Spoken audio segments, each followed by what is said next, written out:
Stand by to launch FanStream Sports. 3, 2, 1. Let's start. Hello, sports fans. Welcome to FanStream Sports. Nothing but pure sports. This is the JP Show. JP, it's so good to hear you back on the air. Stand by. Now, here's JP.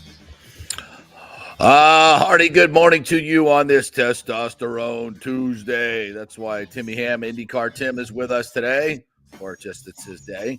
But it's Testosterone Tuesday. We got lots of football to talk about today, so we'll get into that. A new kickoff rule has been adopted by the NFL. A radical change is what it's being called. I would have to agree with that, and I welcome the change. So we'll jump into that. Cannot start the show without recognizing the horrible happenings in Baltimore last night. In the middle of the night, the Francis Scott Key Bridge was collapsed by a cargo ship. 20 are feared dead. Incredibly reminiscent of the Skyway bridge coming down in 1980 here in Tampa Bay. So folks here can really commiserate with the folks in Baltimore. So it's a tragic event. We really don't know what happened now, but we'll talk a little bit about that as we get into it. I've been listening to a lot of news reports and reading a lot up on that. We'll get into that a little bit today. We'll do some college football talk, some Rays talk, some Bolts talk, all that stuff. TJ Reed's going to join us a little bit later on the show. Chris Lugo will join us. If you have any health questions for Chris Lugo, jump them in the comment section. We'll hit him up with that. So good morning to you, Tim. How are you? Good morning, JP. Good morning, Tampa. It's a sunny 41-degree day here in DFW. It is absolutely perfect weather and has been for a week here in Tampa Bay. So absolutely. We're loving it. Played a little golf yesterday after the Peter J. Mulry Foundation show we did yesterday. Had a really good time with the folks out there. Goose Gossage was out there. Nice. Got to get Goose back on the show. And that was a good time had by all. We raised a lot of great money. It's just a beautiful day to play golf. So we're hoping you're getting out and enjoying this great weather here in the springtime in Tampa Bay. The owners' meetings are going on right now over in Orlando, a little closer to me here. And there's been some news.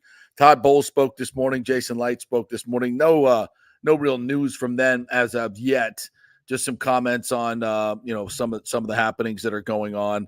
Todd Bowles was asked about the hip drop tackle that was outlawed yesterday. He said, we really don't teach that. We don't talk about it. Mm-hmm. We don't use it. So it's not really going to affect what we do. But the kickoff is a dramatic change, a very dramatic change. So and it's pretty badass too. Like I was a fan of the XFL. Of course, they adopted this as they have many things. Yeah, on the XFL. You'd be surprised if you don't know. And it's pretty badass. I'm into it. Yeah. So the new alignment. I'll just read this from the ESPN story here. Represents the most significant on-field rule change for the NFL in years and are designed to reverse more than a decade of declining return rates while also lowering concussion rates. In essence, the format will move the majority of the kicking and return teams downfield to minimize high-speed collision. It will go into effect for 1 year only in anticipation of possible tweaks over time. During the 2024 season, kickers will continue to kick from the 35-yard line, but the other 10 players on the kickoff team will line up at the receiving team's 40-yard line.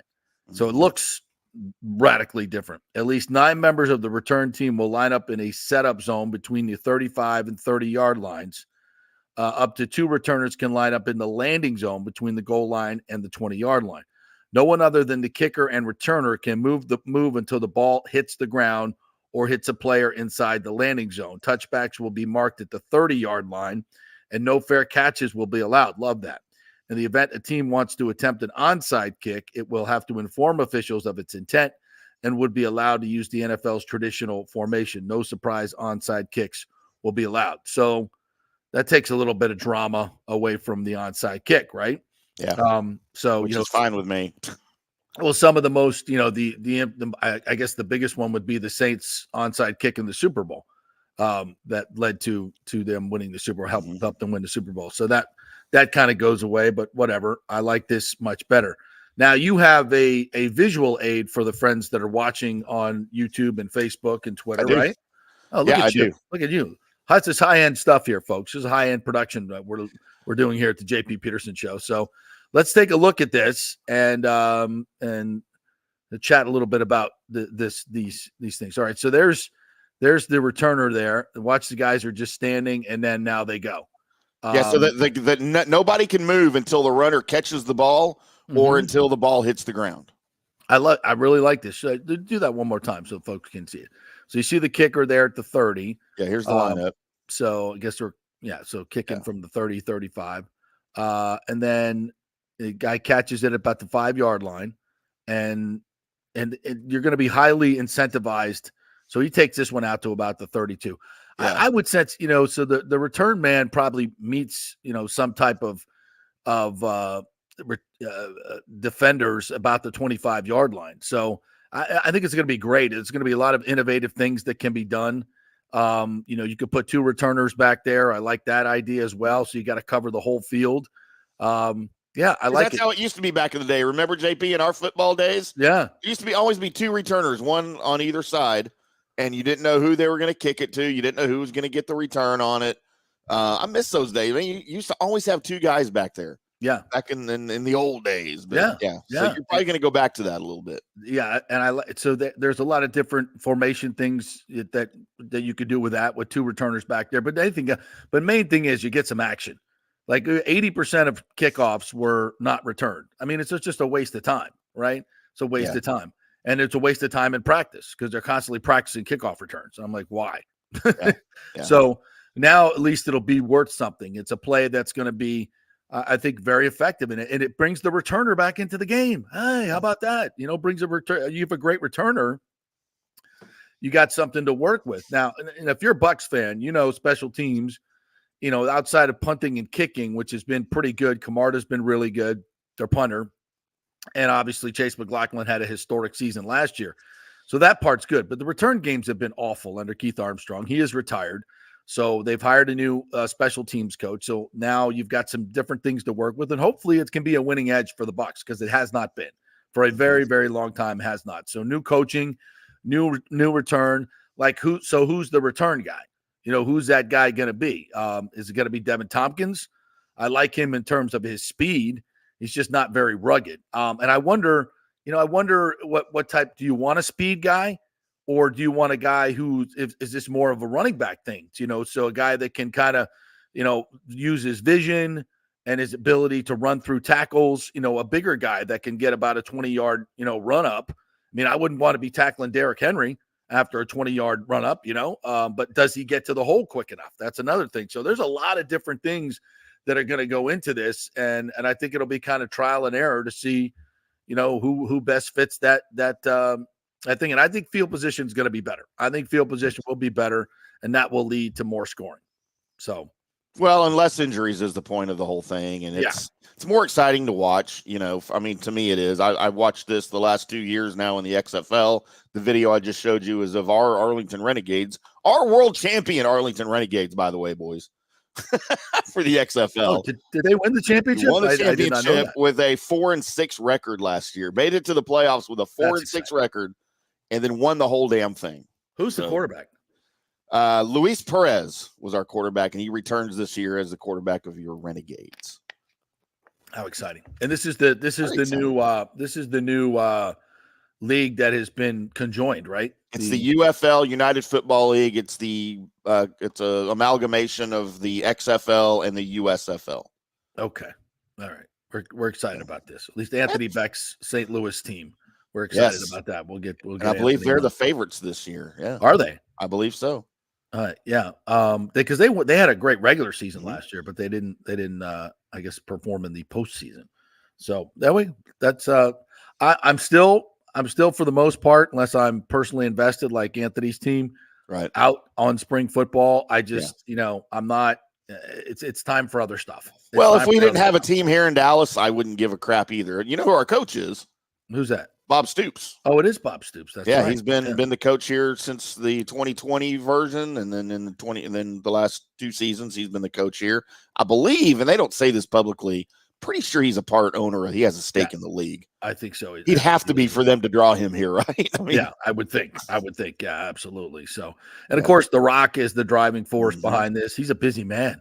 A busy man with all his wrestling duties, and now with the it's called the UFL or the XFL? UFL, United Football League. Yeah. Okay. All right. I'll try. I'll taste it. I'll give it a little, time to see if it's something I like. But and they've got a lot of, quirky rules compared to the NFL. Like they don't have, obviously with that lineup, you don't have a traditional onside kick. I guess the NFL is going to that, if you want to call it. Yeah. But instead of in lieu of an onside kick, they give you a 4th and 15 from your 25. I like that. Why don't we do that? And That's dude, a great idea. It spawned some great comebacks last year in the XFL. Yeah. 4th and 15, if you make it, you keep the ball. If you don't, the other team gets the ball from wherever you stop them. So, which gives them a great scoring chance. They're almost already in the red zone, Right. So use it at your own risk. That's a huge, that would be a real game changer. Now, I'm sure the NFL has thought about, they would have thought about this because they had to, adjust the onside kick rule here. Why not do that? Mm-hmm. Why not do that in the NFL? I'm wondering why. Well, this is a 1-year trial thing, and maybe if they decide they're going to keep it, maybe they'll adopt that as a permanent addition to the kickoff rule. So, yeah, or at least give the team an option, at least say, hey, if you want to use this instead of your onside kick, go for it. Yeah. Yeah, that would be, so think about that, folks. You're down 10 points. And you can only do it in the fourth quarter if you're behind. Okay, so you have to be behind 2 scores? You have to be behind. Okay, you have to, any amount. You just have to be trailing the game in the fourth quarter. Trailing the game, you get, so a 4th and 15 at your own 25. Right.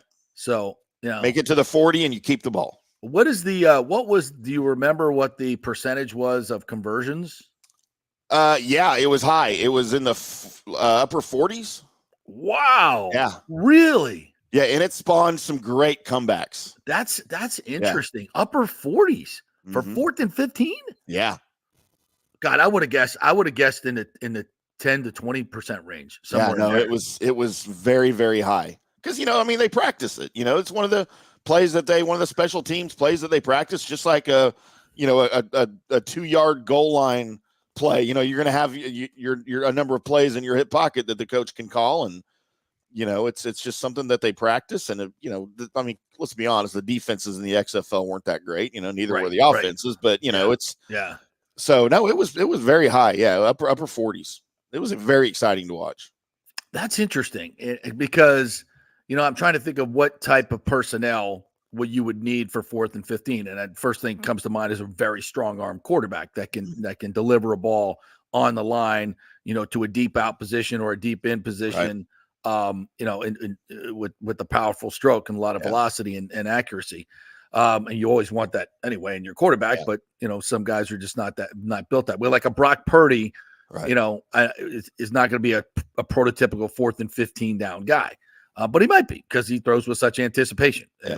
So that would be super interesting because you're down 2 scores late. You're thinking, there's a real possibility. Now, if it's in the high 40s, that kind of gets a little quirky for me. So maybe 4th and 20, maybe 4th and 20. Because I know what the NFL was looking at was not a 4th and 15. It was a 4th and 12 from the 28 is what they were talking about. And I guess that seems way easier though. I know, what's the point of the extra 3 yards there? Why not just go for the 15? I would go the other way. I think it should be less. You should be rewarding the team that has taken a lead in the game. It shouldn't be that easy. Yeah. You should have like even when we were doing regular onside kicks, I think they were in the 10 to 20% range, of success rate. Right. So it wasn't great. So, I think you should be rewarding the teams, don't make it so cheesy that it's too easy to come back. Right. And that 40% seems too easy. But can you imagine, the Kansas City Chiefs down a couple scores with 8 minutes to play and Mahomes takes them down and scores a touchdown. And now they have this opportunity to come back and do it again. Well, that's the thing. It just, to me, there's no question it makes it more interesting. Mm-hmm. So why wouldn't you do it, NFL? Right? You know me, my brain starts moving around why aren't we doing this? It's obviously makes the games more dramatic, better ratings, better football. So why aren't we doing this? So my first thought is gambling. It messes up all the gambling trends, like big time. Like you would need seasons to rewrite gambling trends. So I don't know if that's good, which is probably bad in terms of money because Vegas has this down pretty good. Like the betting, they know how to beat the public, right, in terms of betting. So they've got the numbers down pretty good. So you start messing with that, you're gonna upset the apple cart in terms of that. That's the only thing I can think of why you wouldn't want to do it. Player safety doesn't make any sense because you're taking away the onside kick was one of the more dangerous plays anyway. Yeah. So you're getting rid of that. So I think it would increase player safety. It definitely increases interest. It definitely increases the chance of comebacks, all those things. So why would you not do it? Maybe it's just too radical for one season. Maybe we do this, start with the kickoff, and then next year look at the 4th and 15. That may seem a little bit more likely. Christopher Cole says 4th and 25 would be good. That seems almost that seems like really too much right there. That's almost impossible because you got to be able. I think 4th and 18, 4th and 20.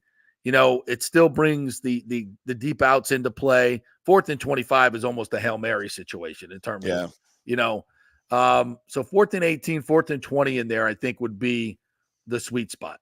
That's a perfect play for a hook and ladder too, right there, right? Yeah. Oh my God. Yeah. Yeah, absolutely. There's so many, that would be so fun. So maybe it's too much too soon for them. Maybe that's it. But I like it. I think it's going to make games much more interesting. It's going to bring special teams way into it, much more interesting. I like it. I think it's a very positive step for the NFL. Now the hip drop tackle thing yesterday, you saw all the players go, what are we doing here? There's more legislating what they can do and where they can do it in terms of player safety. I think the horse collar tackle, that's a good rule. That's a good rule. The hip drop thing, we're getting into, and the land in the strike area for quarterbacks. This is where we start really, I think we go over the line, because horse collar is such a demonstrative thing. You can see it. You can see how it works. Hip drop now, what exactly is a hip drop and how are we going to call this? And how do you describe what a hip drop tackle is? Every time, you grab somebody from the side or behind and drop your legs, that's a hip drop tackle. I mean, it gets into too much nuance for me. So I did a lot of research on this because I had to write about it yesterday. So out of 20,000 plus tackles that occurred in the NFL last year, JP, by their letter of the law, their definition of a hip drop tackle, how many tackles out of 20,000 do you think were defined as a hip drop tackle last year in the league? I may have seen this number, like 143? 105. 105. Out of 20,000 tackles were defined as a hip drop tackle according to the way they're going to specify and define it to make it illegal. So look, I get it. Player safety. Look, it affected the Ravens last year. They lost Mark Andrews for 7 games towards the end of the season. Tony Pollard had his leg broken in one in the playoffs last year. Not that it mattered for the Cowboys. But that's so cold. But like, I get player safety. Of course, that's why they made the Roy Williams rule, the horse collar that made it illegal. I get it. But the only way this is going to work is if they can officiate it correctly by the letter of the law, by the definition, and it's clear to teams what it is, and it's clear to the players what it is. So in other words, this is going to fail miserably because there's no way the league will officiate it correctly and properly by the letter of the law. So exactly, it's going to fail. It seems to me like it's just something else to slow down the game. That's what it seems like to me. And something else we got to go to review for, which is just like my worst nightmare. God, no, that we don't need. But we'll see how that works out. And I just, those are the things that I think we need to not legislate out of the game in terms of officiating, but just in terms of, let's teach the players not to do this. Let's ask them not to do this. Let's not teach this. Let's tell her, like, hey guys, this is something that we don't want in the game, not necessarily legislating it out of the game. Can we do that? Is that fair? I mean, we're doing that. Well, most everything's by rule. Yeah. But will it work? Like, that's the thing. Will it work? there's still questions about freaking hitting the quarterback, right? They don't even know what hitting the quarterback is, and they can't define it, but they know it when they see it, when it's illegal, right? Or going for, the lower body on the quarterback, going to the knees. Sometimes the player's blocked into the knees and they call it. Sometimes they don't. Yeah. This is going to be another one of those things. What the hell is a catch? Do we even know what a catch is in the NFL? No. Thanks, Des Bryant. By the way, that was a catch.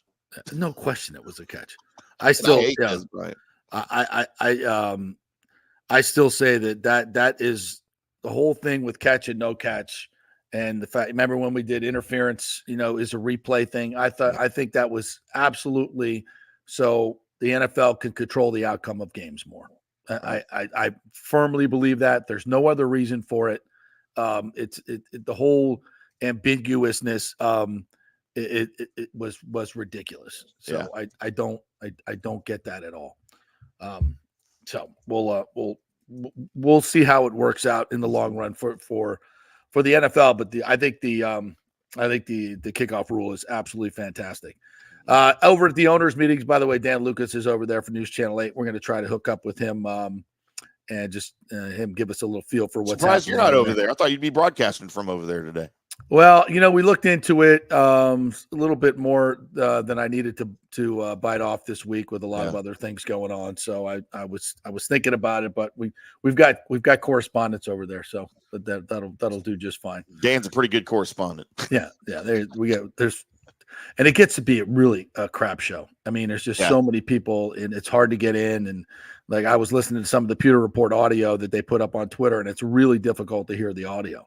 So to get your mic in there and to get everything in there, it's a little difficult. It'll be a little bit of a crap show, but we're going to keep you posted on anything and everything that's going on over there. And a lot of it, quite frankly, is rehash. It's Todd Bowles is talking today. He's talking about Jordan Whitehead. He's talking about Baker Mayfield. He's talking about a lot of things that we've already heard Todd speak about at these press conferences. So this, it'd be nice to hear from him talking about the kickoff rule. We talked about what he said about the hip drop tackle. So, those are the only things that are kind of like breaking news. So, I heard Mike McCarthy speaking this morning, and I guess it's a national thing, and it's just like every morning, Get Up talks about Dak's contract. Like, how much more can you say about it? It's like tired of hearing about it. I mean, it's like okay, so and they redid the contract and saved $5 million. Which is nothing. I don't even see why they did that, but they didn't extend the contract, which is, that's the thing. I don't think they're going to. I don't think they should. Why is this obsession that, the coach and the team and the quarterback have to have extensions? Like, let's see how they do. And then we'll judge. Oh, it's a lamed up situation. I think that's completely overblown. Like rosters, like Rondé said last week, rosters turn over on average 25% every year anyway. So you're, in a lot of different ways, you got a whole new team each and every year. So, why do we have to have guys under, 6 year, 7 year? How will Dak's play be affected by not having a contract extension?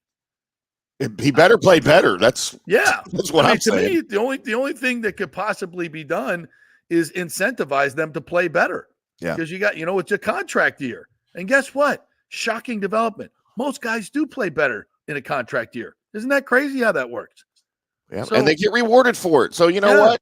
Just pretend like you're on a 1 year prove it contract. That's basically what it is. Mike Evans didn't get a contract extension. And of course, the only problem with it was the bluster around it, is the talk around it. Mike was like, all right, didn't get it. I'm going to go ball. I'm going to go ball out. Devin White, I didn't get my contract extension. I'm going to just bitch and moan all year long. Well, you get, you get what you pay for. You get that's what you got. That's two guys taking two different tracks, see who got rewarded and see who did not. Said, and maybe every year should be a 1 year contract. Yeah. Yeah. See how everybody plays then. Let's do that. Everybody's a free agent after every year. Can you imagine that in the NFL? Yeah. Wow. Yeah, that'd be a little crazy. Well, that's the way it is in college football now. Yeah, it is now. Yeah. Crazy. How do we like that? Not much. No. So I don't get that whole thing. And I guess McCarthy was talking this morning about, defending the fact that Dallas didn't really do a whole lot in free agency. And everybody, it's just funny to me, though. Everybody's making a big deal out of, oh, look at what Philadelphia did in free agency. And they put up a chart like who they lost and who they brought in. It's exactly the same. Yeah. DeAndre Swift went out. Saquon Barkley came in. Is that a huge upgrade? Look at what Swift did last year. Is Saquon Barkley going to significantly improve on what DeAndre Swift did last year? Probably not. They both averaged about 67 yards rushing per game last year, and I know he'll be in a different situation, but it's like a big splash. Well, I mean, you kind of just replaced one guy with another, and you took in Devin White, which I think is a minus. They made their team incredibly worse on defense. Right. Yeah, they did. They did. So, I mean, just you bring in new guys and you get all this buzz. I think what the Bucs did, and frankly, I don't know the Cowboys as much, but I mean, do you think the Cowboys did they miss opportunities to improve their team? Did they have any salary cap money to even do it? Yeah, no, they are very hamstrung right now with salary cap money. That's why they did the Dak Prescott restructuring for this year. The only thing I think they missed out on is a running back. They needed to replace Tony Pollard. They needed to not just replace Tony Pollard. They needed to upgrade there. Yeah. And Stephen Jones came out here, and he's your de facto GM these days. It's not Jerry. It is Stephen. It's his son. And they say, oh, you know what? Adding talent and free that's a 365-day a year job in the NFL. We don't care about the first week of free agency. We need to be handling up on this all season long. And you know what? He's right. But here's the problem. That specific crop of talent was only available for a week. If you wanted one of those guys, you had no choice but to do it in that first day of free agency, and they didn't. They wanted Zach Moss. They couldn't afford to pay him. Right. Derrick Henry signed with the Ravens. He was interested in coming to Dallas. He famously now said, Dallas never even called me. Right. Like they didn't even call to say, hey, how much is it going to cost us? Okay, well, you know what? We're out, but thanks for the call. They didn't even try. And that's what's pissing a lot of Cowboys fans off right now is that they're not even investigating or trying to sign some of these guys. But listen, it's not like Jerry doesn't want to win. It's not like Jerry doesn't have the cash to go out and do it. He just doesn't have the salary cap room. Yeah. I mean, their problem is not they want to. Their problem is the stupid contracts they've already signed. Mm-hmm. That's what you get for problem. signing Dak Prescott to a 4-year, $160 million contract. That the was problem. You did that. Yeah. Yes, that was the problem. And so the opportunity, they didn't call him because they couldn't afford him. What's the point? And you know who else they're going to have to sign now? You've got Micah Parsons coming up that you're going to have to extend. And you've got CeeDee Lamb that you're going to have to extend. There ain't no money to pay Dak Prescott. Hello, Trey Lance. Welcome to Dallas. You're the starter. That's where we are. Yeah, and I think that's probably where they need to be. Quite frankly, probably. I'd be okay with that, to be honest with you. Yeah, because as good as Dak has done in the regular season, you got to win in the playoffs, man. You got to win in the playoffs, and that's not all on Dak. We know that. No, I mean that's not all on Dak, but. When your quarterback, like when Lamar Jackson goes out and lays a steaming one like that, you got to start asking questions like, is the moment too big for him? Like, what the hell just happened there? Like that was bad. That was bad. You were at home. And you played like that. And the game plan was just bizarre. Like really bizarre. We're still trying to figure that out. Yeah. Ran the ball 4 times or something. Yeah. With the best running team in the league. Like, what are we doing here? Yep. Nathan Elliott, good morning, my friend. It says, hi, guys. This rule change will make it impossible for a defender to catch an offensive player by running them down from behind. So if a player gets behind the defense, it's touchdown time. Yeah, there's, of course, you're going to take him down any way you can. And you'll endure the penalty. You're not going to just let him score. Right. But I think if you make an ankle tackle, I don't think that's going to be necessarily a hip drop tackle. So I think there's still room for that. Brian, drag down tackle Neal should just retire after his concussion against the Aints. He would only drag offensive players down from behind if he got him at all. That dude just could not be in the right place. Mm-hmm. Meets McGee says, I'm afraid that they are going to add so many rules that it's going to ruin the game. The NBA is unbearable to watch because they're not playing defense. It's ruining the game. The NFL is next. Well, I agree with you. Agree with I mean, that. I think we're 100%. already past that in the NFL, to be quite honest with you. I think it's completely over litigious.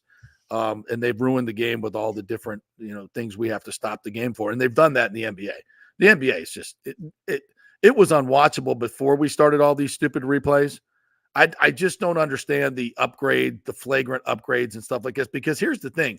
When you start slowing stuff down, you can't really tell, the impact of it. To me, I'd rather just watch it in regular fast motion, Yeah. All right, we'll take a quick break. When we come back, Dan Lucas from News Channel 8 will join us from the owners' meetings in beautiful Orlando, somewhere among these the trees here in all the different hotels. We'll find out where they're at. When we come back, we're brought to you by the Jeeves Law Group, JEEVESLawgroup.com. They are local, they are trusted, and they get results.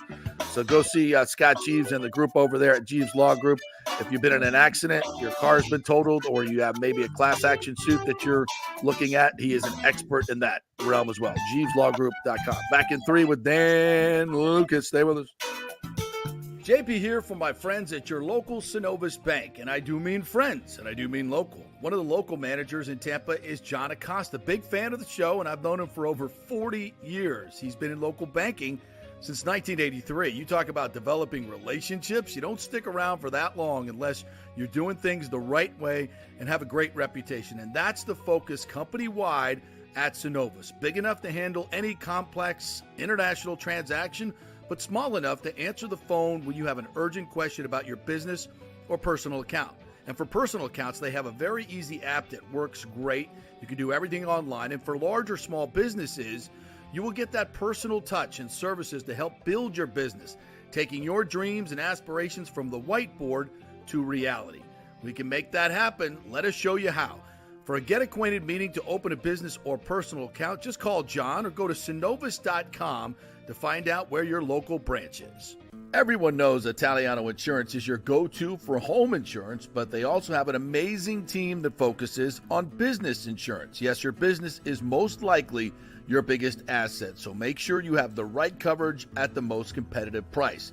And if you started a side hustle recently, don't forget you need business insurance, because if you get sued in this over-litigious society we live in, you could lose all your personal wealth. So get that business insurance. And for the best customer service, always choose Italiano. My representative, Charity, is amazing. I called her late on a Friday because my insurance was going to lapse. She stayed late until the job was done. You just don't find that anymore. Give them a call, 813-877-7799. That's 813-877-7799. Italiano Insurance. JP here for the Geddes Gordon Real Estate Group and our good friend Jane Geddes. Folks, simply put, there is nobody like Jane. Jane is a former LPGA two-time major championship winner. She was also vice president of talent relations at WWE. She also has a law degree from Stetson. So if Jane can drain a 10-footer to win the U.S. Open and stare down Hulk Hogan in the boardroom, you want Jane on your real estate team to not only negotiate the best deal, but find you the perfect home or investment property. And when you work with the Geddes Gordon Group, you become part of the real estate family and get concierge services that include expertly staging, marketing, and preparing your home for sale. Advice on golf properties. Hey, you might even get some golf tips. Many of their clients become friends long after the sale or purchase is completed. It's all part of the deal. So if you're looking for that perfect home or investment property or trying to get top dollar for your home, go with Jane Geddes and the Geddes Gordon Group, because there's nobody like Jane. Call 813-485-6808 or go to GeddesGordon.kw.com. That's GEDDES Gordon.kw.com. or call 813-485-6808. Let's go. Right now, back to the show on FanStream Sports. All right, welcome back to the JP Peterson Show, brought to you by Extravaganza Productions Incorporated. The great folks that do all the big events and the small events all over Tampa Bay, from the Florida Sports Hall of Fame to the smallest business affair that you have. Whatever you need from them, they will give you a free consultation, by the way. A free consultation. Tell them you heard it on the JP Peterson Show, and they'll tell you exactly what they can do for your event. It's extravaganzaproductions.com. All right, let's welcome in our good friend Dan Lucas, who's nice enough to jump aboard real quick here as he comes to us from the owners' meetings here in the Orlando area, but we're not allowed to disclose the exact location. Is this true? We want to keep this on the down low?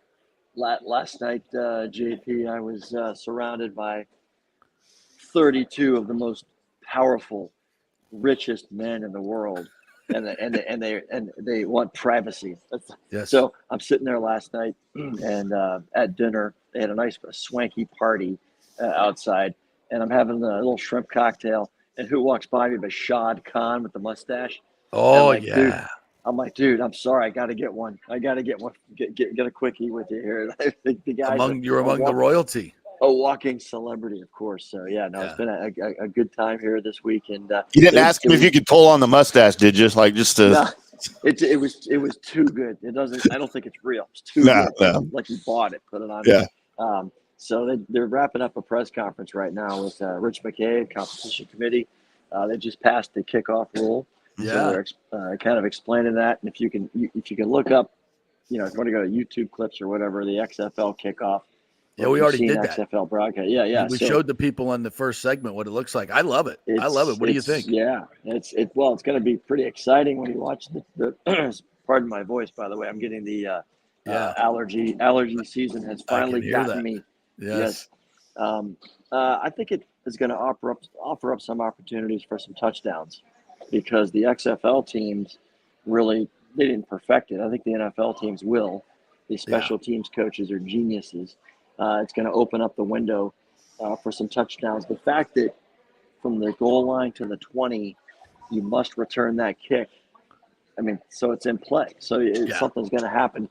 And what I like when you watch the videos of the XFL, guys are running east, west, north, south, cutting backwards. I mean, it's just complete chaos. Yeah. So I think there's going to be a lot of touchbacks still. But I think that when these coaches get a grasp on this, and realize maybe we can get the ball to 40 or the 50. Yeah. If we can become good at this, it's going to become an exciting part of the game. Yeah. So now, isn't there a penalty though if they're for the touchback comes out to the 35 now? I'm not sure of the yard line, but I think it is. Yeah, I don't think it's that far, but maybe it is that far out. The penalty is on the kicking team. I know if you don't kick it past the 40, it's like essentially like kicking it out of bounds. The kicker's by himself. Yeah. I'm curious to see how the Bucs are going to work with this because Camarda's a boomer. Yeah. And for the most part, you just take the equation out of the mix. Yeah. Of a dangerous kick return. But if the Bucs can figure out how to pin a team deep with this new kick return, I think it could be lethal. Yeah. Well, it's interesting. So I was thinking, well, you'd use the mortar kick, but actually the hang time doesn't matter because they can't move until the guy touches the ball. So it's just, it's going to be like kickers are just going to be like hitting half wedges, and just make sure you get it within the 20 to the goal line because you don't want to give it to them at the 30, if you can help it. So, yeah, I think that's awesome. I'm looking forward to it. I asked Buck fans on Twitter, like, who's your return guy that's on the roster right now? Is it Devin Tompkins? Do you go speed or do you go maybe with a little bigger guy, bigger, stronger speed guy like, I don't know, maybe Trey Palmer, who, is 210 pounds, can run through arm tackles a little bit better than Devin can. And if he hits it right, he's gone. You're not with the breakaway speed. What do you think? Who are you thinking? I think you got to have somebody who's shifty. I think there's going to be a lot of, if the kick is set to go to the left and that's not open, I think a shifty guy can cut it to the right, to the outside. You want the best return possible first. And if you can get a touchdown, great. But I think the Bucs' best odds, might be speed and shifty rather than trying to break a tackle because I think once you get hit, there's so many bodies that are near you. I think you're down. I think you're going to go down. Yeah. Yeah. That's going to be interesting. In the hip drop tackle, I think Bowles was asked about that today, right? Yeah, I asked him about it, and he said, we don't teach it. We don't practice it. If it happens in a game, it's not intentional. He didn't seem too concerned about it, but I was alarmed by the numbers that the league put out last year of all the tackles in the league, 230 tackles were hip drop style, the swivel style. 15 players got injured in the process. So I think as a big picture, this will probably be better for the health of the game. But as far as the Bucs, how they play defense, what's going to happen if a running back breaks through, gets to the second or third level, I don't think we're going to see a penalty, many at all, called on the Bucs for the way they tackle, which is good because when you're watching the game next year, you're going to see these great touchdown-saving tackles. Crowd's going to go crazy, and what's going to happen? Flag. It's going to be. They're going to screw this up. We're tacking on another 15. This is going to be. I think it's going to be a little bit of a mess from the officiating standpoint because there's too much subjective. 3 steps before you throw the flag. It's a lot to look at in that instance, and I think it's going to be a bit of a mess. Watching games with this new rule. Yeah, the players didn't like it. Universally, they were on Twitter yesterday going, "This is stupid." Too over officiating, not working. So, all right. So, anything else of note from Bowles or Light this morning? Nothing. Asked Jason Light about kind of where they are right now in his cycle here at the end of March. He's kind of shifting now to draft. They are still, however, taking a look at guys that are available. They're not afraid to plug a couple of holes here, he said, in the next few weeks. But his attention's shifting more to the draft. And so that build-up's going to start. And the draft is, about a month away, right? Yeah. So makes sense. And the Bucs are doing the top 30 visits. I know they've already had some guys in. So they're going to step up that process coming up next. So any more swanky parties or anything like that going on? Any more? There was a party the night before we got here. I'll tell you one thing about the NFL. These dudes party. Yeah, they do. And, I mean, last night, I'm talking like food stations everywhere. The booze is flowing. People are hanging out. You're rubbing shoulders with, all the owners. And Troy Aikman was here. Charles Woodson was here. You just, you're chatting. You see Jerry? Was Jerry there? Jerry Jones there? We did not see Jerry last night. What the? Did not see him. No. He was at a private party. He was on his bus. You either on his yacht. You either want to be at that party or you want to stay the hell away from that party. Whatever's going on at his party. But I had a nice chat with Joel Glazer last night. We talked more Manchester United than I bet.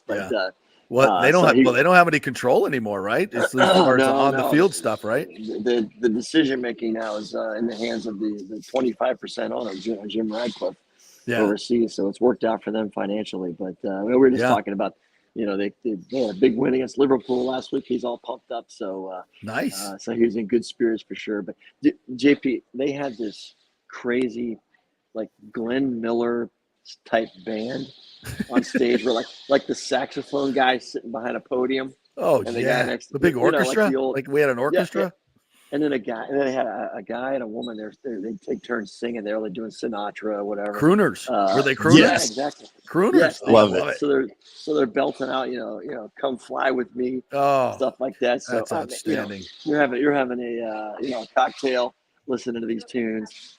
Just that's watching awesome. These dudes walk around. It was the people watching is the best part. What's the most exotic food you saw last night, Dan? I ate this shrimp thing. And that's what I'm calling it. Yeah. The shrimp I thing. couldn't see the little signs. Like a shrimp thing. And it wasn't a cocktail sauce. It was like a crab cake with a shrimp. Oh wow. All shoved in the middle of there. And it was some concoction. I'm alive today. Barely. That's all right. So that's no shellfish allergies. So that's exactly. Just pollen. No, it was a good time last night for sure. All right, Dano, I know you got to get back to work, so appreciate your time as always dropping in with the culinary stuff. I haven't seen the ShotCon picture. I got to go check that. Is that on your Twitter? I got to go see. I'm gonna go. I'm gonna go do some editing. Got to post that. Yeah. Yeah, exactly. Yeah, that's a winner. That's a winner. I did see the picture of the head coach's picture. They got 26 of them, and it's always interesting to see what they're wearing. That's my favorite part of all of it.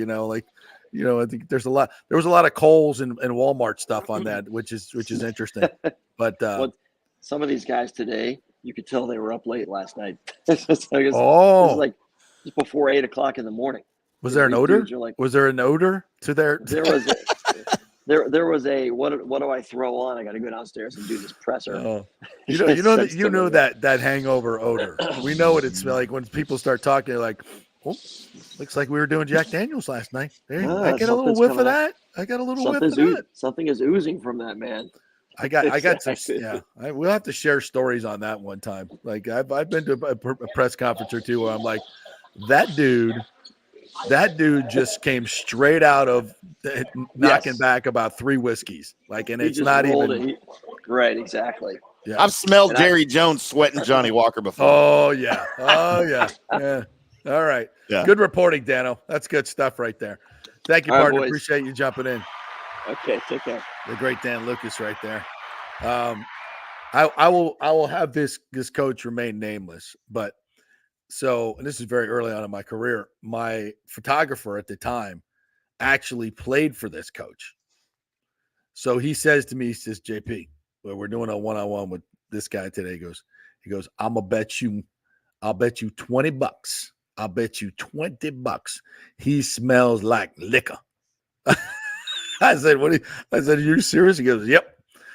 I said, he says, I guarantee you, he's got a bottle in his desk drawer of bourbon. And I guarantee you, we come in there and he comes in the room, he's going to smell like liquor.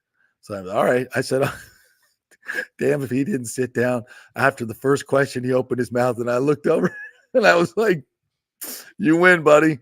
I mean, it was strong. It was a strong odor. I mean, he didn't take one shot. He'd had a couple. Yeah. And those guys live different, man. Those guys live different, dude. That's a different and life, this is back in the late 80s. Yeah. Late 80s. So everybody had bourbon and whiskey. And it was not Bobby Bowden, for God's sakes. Bobby Bowden. Jesus. Anybody? That Bobby Bowden. No. Poor Bobby Bowden. No, he most definitely was not Bobby Bowden. But yeah, so you know, John McKay. Yeah, because you get in some of those close proximities to somebody's coaching. They've been out, and by the way, there's nothing wrong with that. It's off season. You're sitting around with your boys. You're gonna have a few, but maybe you got into. Good for you. Blow off a little steam. Ain't nothing. We all do it. Ain't nothing wrong about that. Ain't nothing wrong with that. Yep. It's legal still, isn't it? As far as we know. As far as we know, they're not driving anywhere. They're just hanging out at the hotel, which will remain nameless. Yeah. All right. We will take a quick break. We'll come back and we'll chat some more about the NFL. By the way, I found myself watching some college basketball last night, and it was not the men's tournament. Some really good stuff. So we'll hit that when we return. We are brought to you by the great folks at Synovus Bank. It's the big bank with a local bank feel. My good friend John Acosta has been in local banking for over 40 years. He's one of the managers over there. They hire a lot of folks that have been in local banking. So it gives you that big bank feel with the local bank feel as well. So if you want to do get your business account over there or get your personal account over, we highly recommend it. The great customer service at Synovus Bank. Go to synovus.com and find one near you. Back in 3. Stay with us. JP here for the Jeeves Law Group and my man Scott Jeeves, who lives right here and has long been a highly respected member of our community. He's a proud sponsor of the Tampa Riverwalk.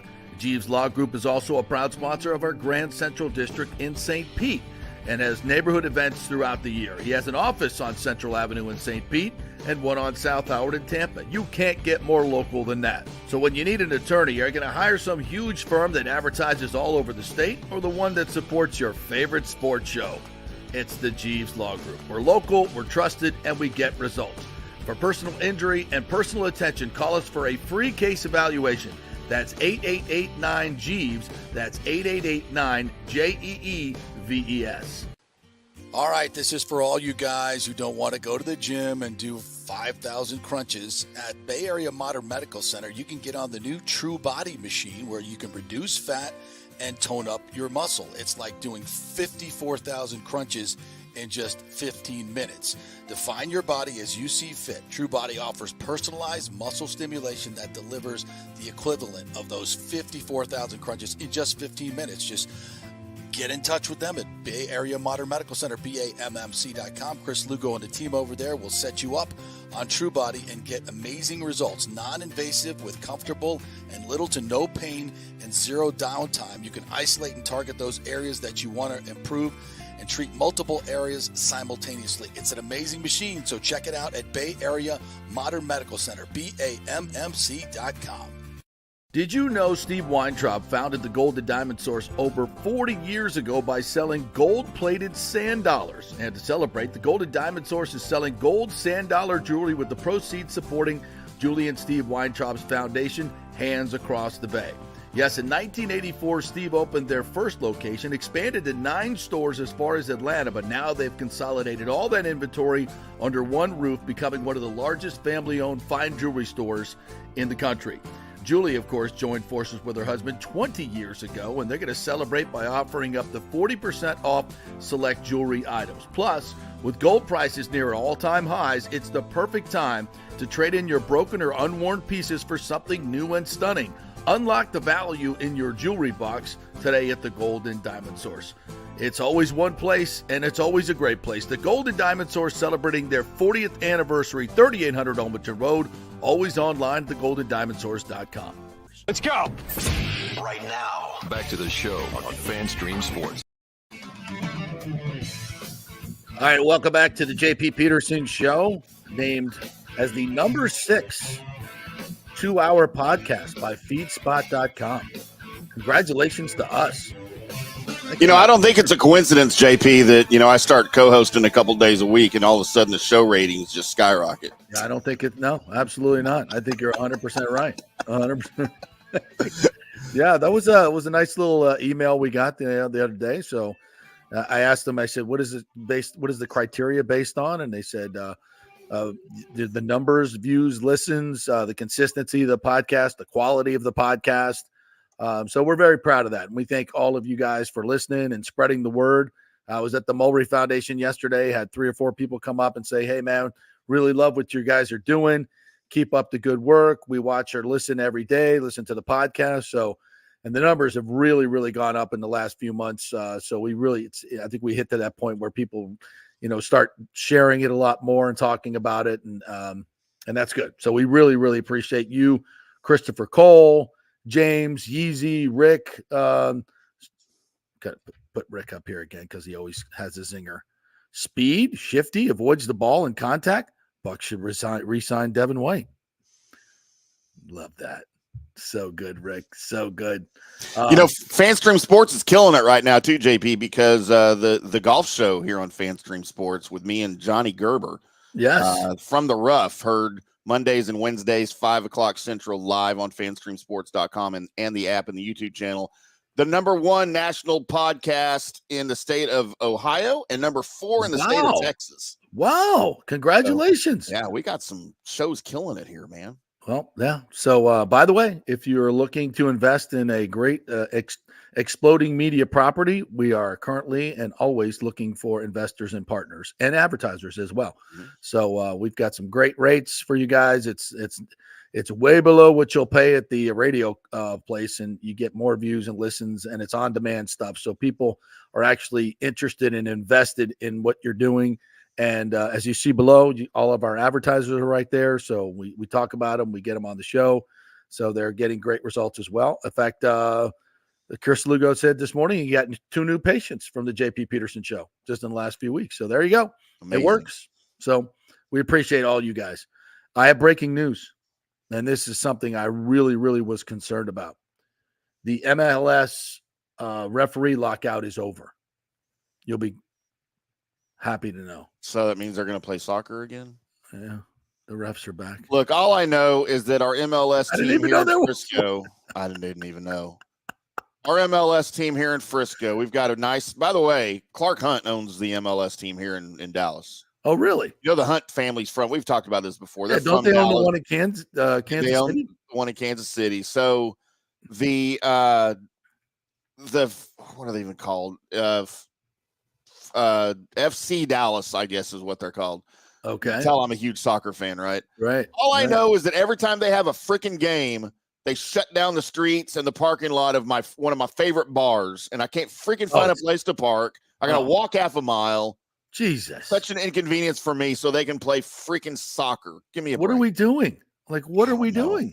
Just play football. Give me a break. I just thought we'd update that. So Yeah. Okay. The lockout's over. Lockout's over. We get now much better refereeing in MLS. Do they have scrubs? Did they have like scab officials? I wonder. And they must have, because they didn't stop playing, right? And how can you tell the difference? Right in the We're bad. Until we get an MLS team in Tampa, I mean, I'm not going to spend a lot of time talking about it. And I also think, and since Premier League soccer has become so popular here in the United States now, and F1 is gaining popularity as well. It's very interesting how some of our more traditional sports are losing interest. Like the NBA is just tanking. Like viewership, attendance. I mean, it is bad. It's a terrible product. It is a terrible product. It really, really is. Now the NFL is just crushing it. The NFL is absolutely crushing it. Viewership through the roof. I mean, money, just incredible. But it behooves these other leagues, i.e. the PGA Tour. And I think Rondé made a great point about this last week. And by the way, if you missed that interview, you go check that out. It was on our Thursday show. He said, look, the PGA Tour is not the most popular sport in America. You can't be screwing around with your own sport with self-inflicted wounds and expect the public to be okay with it. Mm-hmm. And so I think in golf, the Arnold Palmer, the API was down 30% on Sunday in ratings. That's trust me, sent a shockwave through the PGA Tour and anybody involved in golf, because you can't F around and find out. You want to argue about who's going to make the most money and live golf and PGA Tour, and y'all going to fractionalize and do all this stupid stuff. You know what? We don't care anymore. We're going to go watch F1. We're going to go watch Premier League on a Saturday, Sunday morning. We don't care about you anymore. You know what? We're going to go out and play golf instead of sit in and watch you play golf. So that to me was a warning shot across the bow. You better get your house in order, or your fans are going to be gone. They're going to be gone to other things. I mean, here's for instance, women's college basketball. Women's college basketball, their ratings are exploding, and I think, and also women's volleyball, mm-hmm. women's sports in general. And you know what they have that men's sports don't have? More love of the game, less talk about money, less focus on money and contracts and who's going where and who's doing what. You're just watching the games. I was watching the Iowa game last night, Caitlin Clark, and Iowa narrowly escaped West Virginia, but that was a freaking entertaining game. It was physical as hell. Holy crap. These girls were throwing each other around. It was. And it's entertaining stuff. The level of, I remember watching women's basketball about 15 years ago, maybe I don't know when the WNBA first started. But I remember watching it, and I was just like, this is so slow. They're not very talented. They can't really shoot, from distance. Yeah. This is not. They don't dunk. They don't. It's like, it's a hard watch. Now it's changed. It's very entertaining. And you know what other two women's sports that I would argue are more exciting than the men's versions?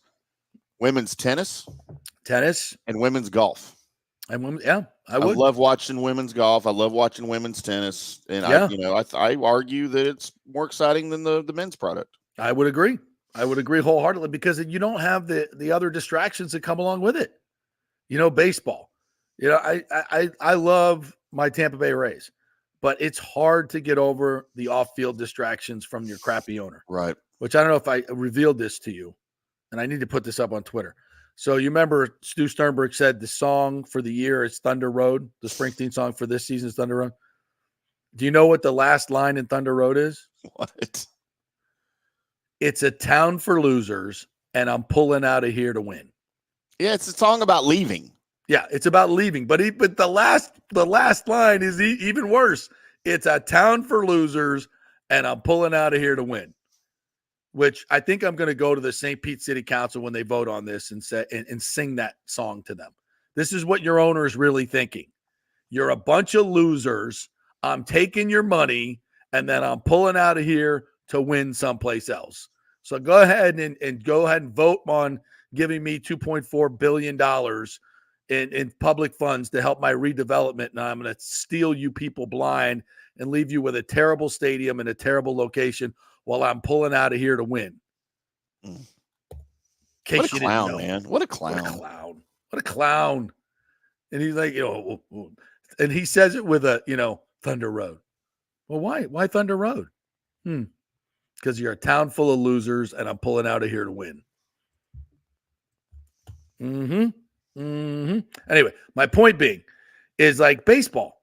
There's all the contracts and all the, the bitching and kvetching about public money here and how the owner has treated people. It's taken away from the enjoyment of the game. It's taken for me personally. And I think for a lot of people, it's taken away in the way they run the team, the cheap way they run the team. Everybody else is out spending the money that they get in revenue sharing and MLB.com money, and our guy's stuffing it in his pockets, telling us we're the problem, and taking all this public money. I just know it screws it up. So you know what? I'll go watch women's golf. I'll go watch Paige Becker score 32 at UConn last night. Yeah. She can play, man. Caitlin Clark. Juju at USC last night. Watched her for the Watkins. She's freaking phenomenal. I mean, and we did this yesterday. Had a little exercise with Nikki Numbers yesterday. Can you name more men in the men's tournament or more women? I came up with more women. Oh, women for sure. Yeah. Can you believe? Like, that's crazy. And I'll be very interested to see what the ratings were last night vis-a-vis NBA games. Caitlin Clark, because there wasn't a whole lot on last night except the Celtics blowing a 30-point lead. How do you blow a 30-point lead in an NBA game? Like, how absolutely disinterested are you in playing ball if you blow a 30-point lead? Like, you don't give a rip. You're just chucking up threes and playing no D if you blow a 30-point lead, which the Celtics did last night to Atlanta. To Atlanta, the Hawks. My God. So, yeah, I mean, there's a lot of these sports that are screwing around, and the prices that they're charging are ridiculous. People aren't going to put up with it anymore, I believe. I don't know what kind of feedback you get, Tim, but it's the same. It's the same. And it's across the board. I mean, you're absolutely right. I can't, as far as the NBA game goes, like we've talked about, it's an unwatchable product. I can't watch it. Right. And then the college game.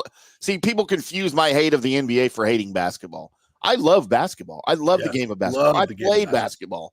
Loved it. But dude, I just can't watch the NBA. The college game is so much better, but it's also so much harder to follow, from a TV standpoint. I love my Aggies. They made a great run here in the tournament. They did.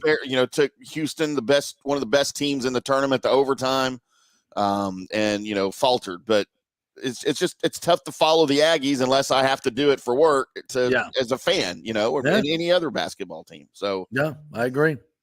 All right, we'll take a quick break. We'll come back. I want to get into some notes from our colleges. Florida State football is in spring practice.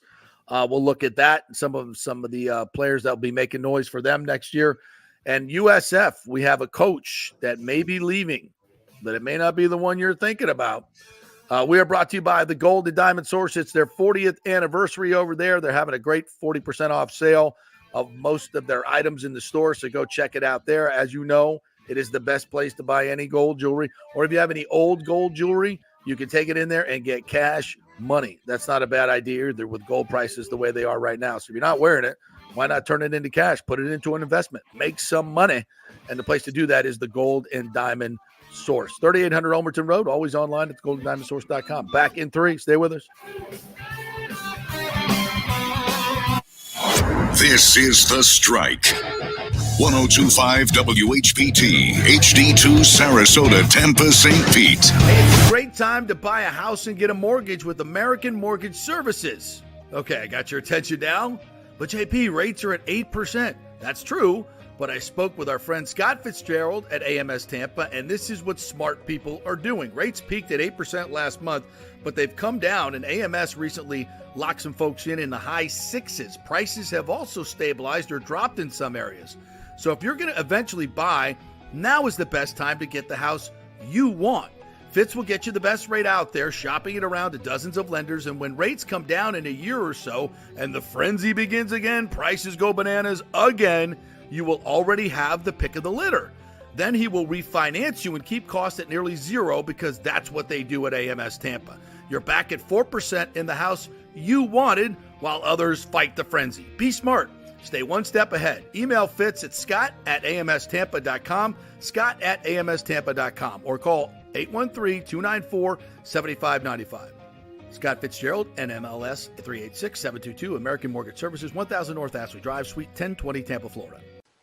All right, this is for all you guys who don't want to go to the gym and do 5,000 crunches. At Bay Area Modern Medical Center, you can get on the new True Body machine where you can reduce fat and tone up your muscle. It's like doing 54,000 crunches in just 15 minutes.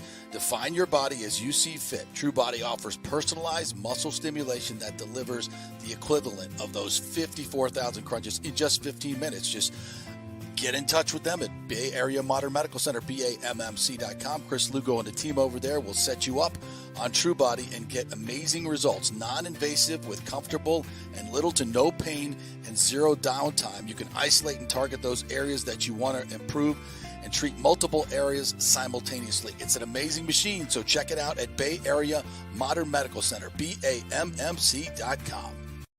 Everyone knows Italiano Insurance is your go-to for home insurance, but they also have an amazing team that focuses on business insurance. Yes, your business is most likely your biggest asset, so make sure you have the right coverage at the most competitive price. And if you started a side hustle recently, don't forget you need business insurance, because if you get sued in this over-litigious society we live in, you could lose all your personal wealth. So get that business insurance. And for the best customer service, always choose Italiano. My representative, Charity, is amazing. I called her late on a Friday because my insurance was going to lapse. She stayed late until the job was done. You just don't find that anymore. Give them a call, 813-877-7799. That's 813-877-7799. Italiano Insurance. Let's go. Right now, back to the show on FanStream Sports. All right, welcome back to the JP Peterson Show. Brought to you by the great folks at the Geddes Gordon Group and American Mortgage Services. If you're been sitting on the sideline for real estate, maybe want to buy a new house, maybe looking at an investment property, rates are ticking down a little bit. Just talked with Scott Fitzgerald the other day, and they have some very creative programs over there at American Mortgage Services. So, and we had Jane Geddes on the show a couple weeks ago. So not a bad time to jump back in, folks, because inventory is high. There's some better pricing out there for you. So before everything goes crazy again, when the rates come down, jump back in there, get your pick of the litter. And if you need to refinance later, you can do that. But now you can actually get some good selections out there. So go to the GettysGordonGroup.com and Scott@AMSTampa.com. Scott@AMSTampa.com. All right. So this was kind of a eye-opener today when I read it in the Times. USF women's basketball coach Jose Fernandez is being wooed by his hometown Miami Hurricanes. Really? Yes, and he has taken the Lady Bulls. If we can say that, I guess we're not supposed to say that anymore. The Lady Bulls. You know what? I freaking write about women's college teams, and sometimes I don't know what to say. Are they still the Lady whatever? Or do you just call them the offensive? Why is that? I don't know. Well, they may not be ladies anymore on the team. Well, that's the NCAA's blessing for that. But yeah, thank you very much. Check out that Yale. Is it Yale that Leah Thomas swam for? No, I forget which was it. May have been the Yale swimming team. Might have, yeah, it might have. I can't remember. Yeah, but interesting. Anyway, yes. So the Lady Bulls, the women's basketball team, he's taken them to the NCAA 9 times, a perennial NCAA team. They took a little step back this year, but he's a tremendous coach, and he makes about $800,000 a year, which I'm guessing is probably, I don't know where that would rank among women's college basketball coaches, but certainly Miami, if they want to, can pay him more. And that's where he grew up. That's where he played basketball. That's, so that might be very enticing to him. So we're talking about Alex Golish and Amir Abdur-Rahim, and we may be losing Jose Fernandez, who has been an absolute institution. 24 years he's been the coach there. And that's kind of interesting. It's like at 52 years old, do you want to, change midstream and move back to Miami? First of all, why would you want to move to Miami from Tampa Bay, dude? What are you thinking? No, that's a no-go for me right there. But it is home. But, I grew up in South Florida. I have no desire to move back to Hollywood, Florida. Like zero. I bet. It is trash down there. Man, when you go down there, it's like it's like, I keep saying it's like a third world country, but we're getting more and more like it every day here in the United States. So I so prefer Tampa Bay to South Florida, but to each his own. They could offer him a lot more money. And here's Michael Kelly trying to find more money for his men's basketball coach and men's football coach. And now this pops up. It just goes to prove when you're doing well, people are going to come after your coaches when you're South Florida. And it's going to be, you got to step up from a monetary standpoint, resources standpoint, all that stuff. Because these other jobs are just more attractive, So it's kind of a tweener time for USF. And coaching is so important in college on every level. The success teams that follow these guys around. When they move from one place to the next, they usually have similar success, at least in basketball anyway. Football, yeah, look at Nick Saban. Was great at Michigan State, was great at LSU, and was great at Alabama. But I guess we could probably point to a lot of other guys that maybe weren't as good when they switched places as well. Yeah. So we'll see. We'll see how it goes. But we certainly hope Jose Fernandez does not leave because he is a Tampa Bay treasure. No question about it. He's been fantastic. Florida State is underway with their spring practice with their new quarterback, DJ Uiagalelei. And the Times had a nice piece today on 5 FSU football players that will be impact players for them. And these are all guys that aren't transfer portal guys, which I think is interesting because that's all, we always tend to focus on the new, right? The new guys coming in, and we forget about guys like Lawrence Toafili from Largo, who is coming back and with the Pinellas Park High School and has more than 2,000 yards from scrimmage, was the MVP of the ACC championship game, which was interesting because I think the FSU defense as a whole should have been the MVP, but he was one of the few offensive bright spots in that with the long touchdown run. And I think he's a tremendous football player. I think he's got a great future in the NFL. He's not going to be a Saquon Barkley. He's not going to be a bell cow guy, but he's a guy that could probably play in the league for, 7 to 10 years. A Chase Edmonds type guy that can be very effective in the NFL. I think he's got great speed, great vision, can catch the ball. I think in this Norvell offense, he's going to have a big year. Hakeem Williams, 5-star wide receiver who kind of played in the shadow of Keon Coleman and Johnny Wilson last year. He's going to step up and probably be maybe DJ's number one target. 6'2", 210. He's a monster, and he's runs a 4.3. He is primed to have a huge, huge year. Patrick Payton has added almost 15 pounds to his 6'5", 254-pound frame.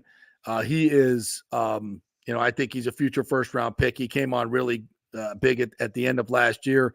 Edge rusher. Hell, I'd like to have him on the Bucs right now. He is a specimen. I think he's going to have a huge, huge season. The next big edge rusher for FSU. Josh Farmer is back. Going to be replace Braden Fisk, who may become a Buccaneer, hopefully. 6'3", 320.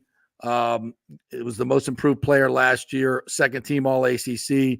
He's one of those big upfront guys that you just have to win a national championship. You got to have those guys up front, those big defensive tackles, and he's one of those guys. DJ Lundy at linebacker, which has kind of been a soft spot for FSU, but Kalen DeLoach and Tatum Bethune are gone. That's a huge amount of FSU tackles last year.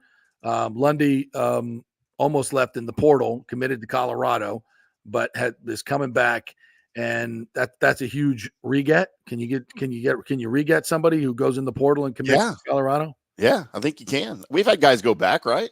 Right. Yeah. So, as they practice spring practice right now, those are 5 guys. Nice article in Times if you want to go read that. Really good stuff. And these are guys that are not portal guys, and they've got plenty of them. A couple of big guys on the offensive line they got coming in from Alabama and Florida.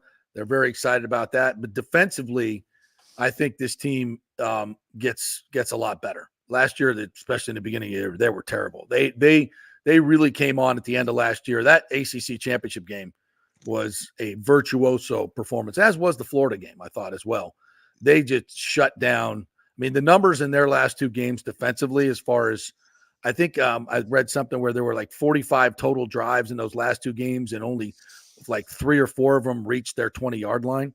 I mean, that's just insane. That's insane defense. And if Adam Fuller's, he's got some more, the defense coordinator's got some more guys coming in, more talent coming in. So they could be, and that's why the FSU season, I think, is really kind of it's a wild card. I think they could win. I think they could win 12 games. You look at their schedule. Mm-hmm. I think they could win 8.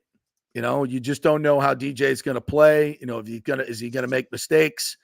They lost a lot of playmakers.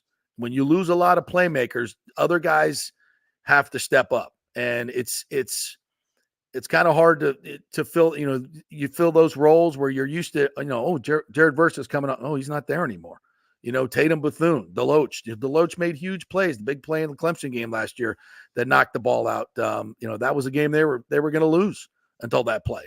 So, those, and so you kind of, as another player, you're like, or you're almost subconsciously waiting for those guys to make plays. But Hakeem, it's your time. It's time for you to make plays instead of Keon Coleman. Josh Farmer, it's time for you to make plays instead of Braden Fisk.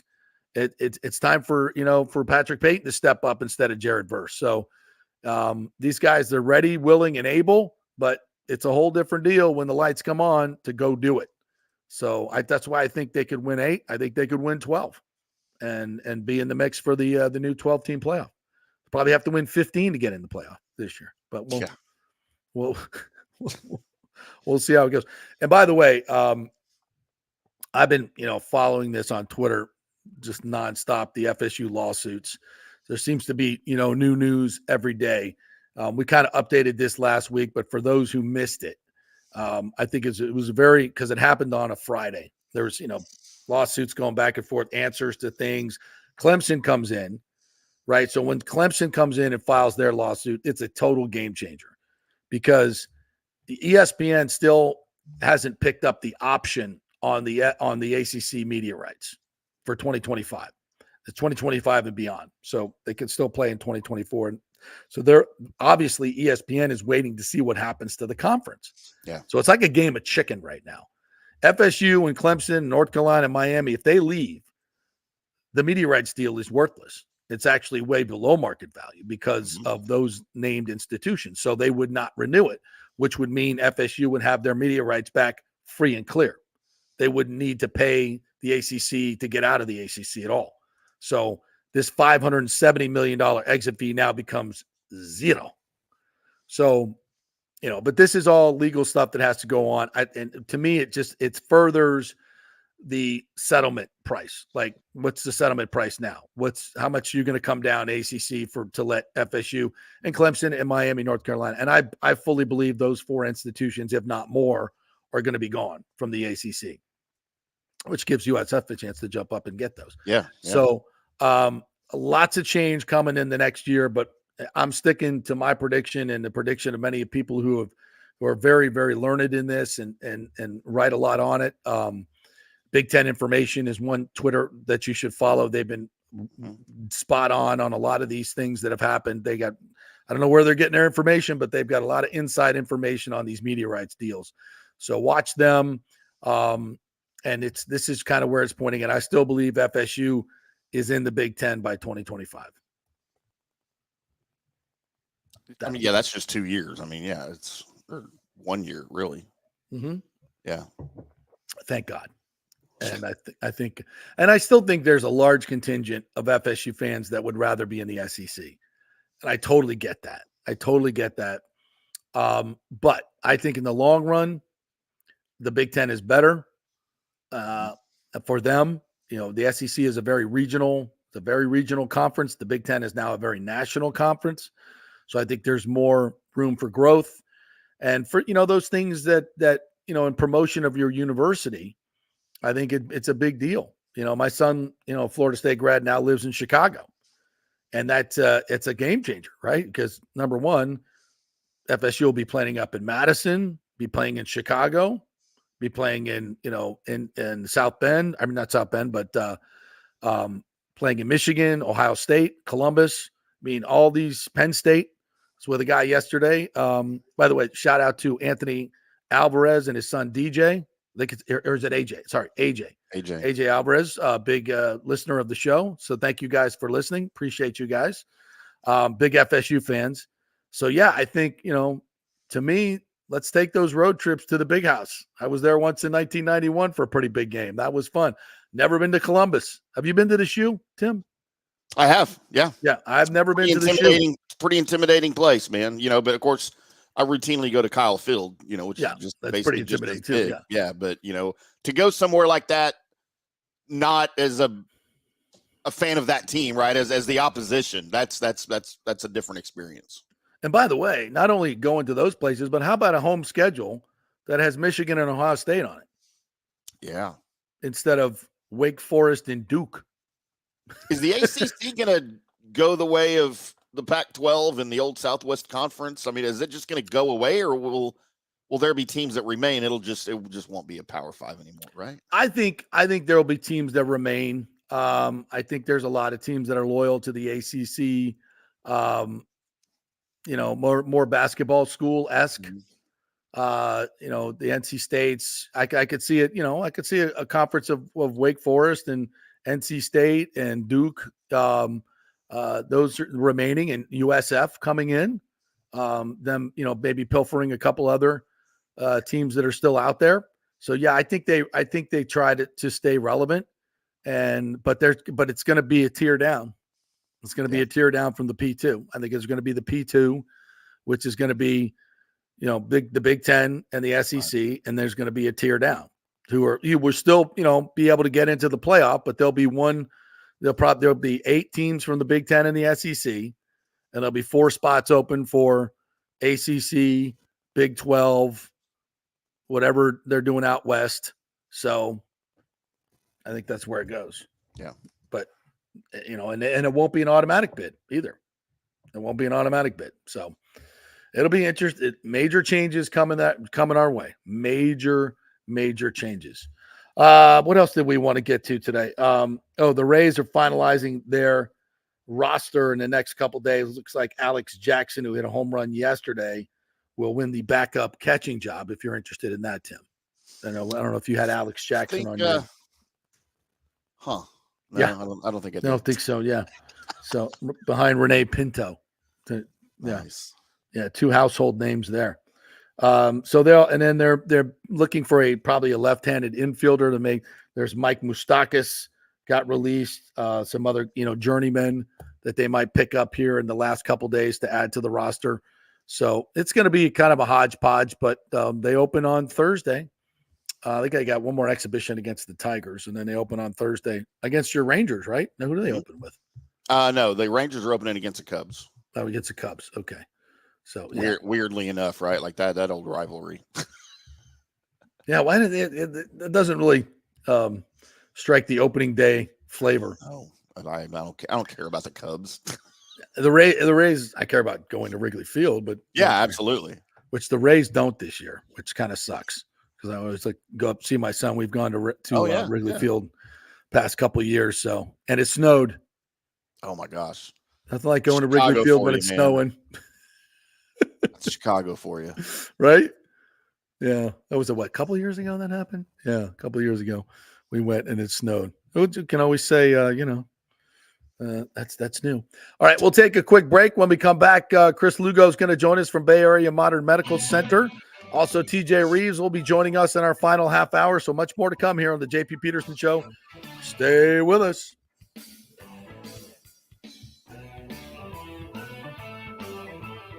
JP here for the Jeeves Law Group and my man, Scott Jeeves. If you're going to hire an attorney, do you want some guy looking for a quick settlement and a quick buck, or do you want an attorney with some chops?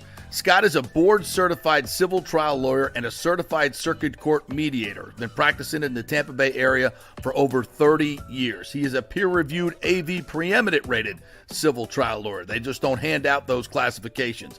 He's been the lead class action counsel on many complex consumer protection cases and has handled hundreds of serious personal injury cases. He's dedicated his career to protecting injured victims and is committed to vigorously representing you.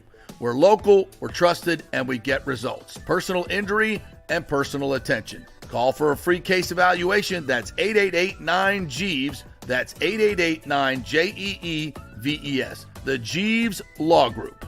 JP here for the Geddes Gordon Real Estate Group and our good friend Jane Geddes. Folks, simply put, there is nobody like Jane. Jane is a former LPGA two-time major championship winner. She was also vice president of talent relations at WWE.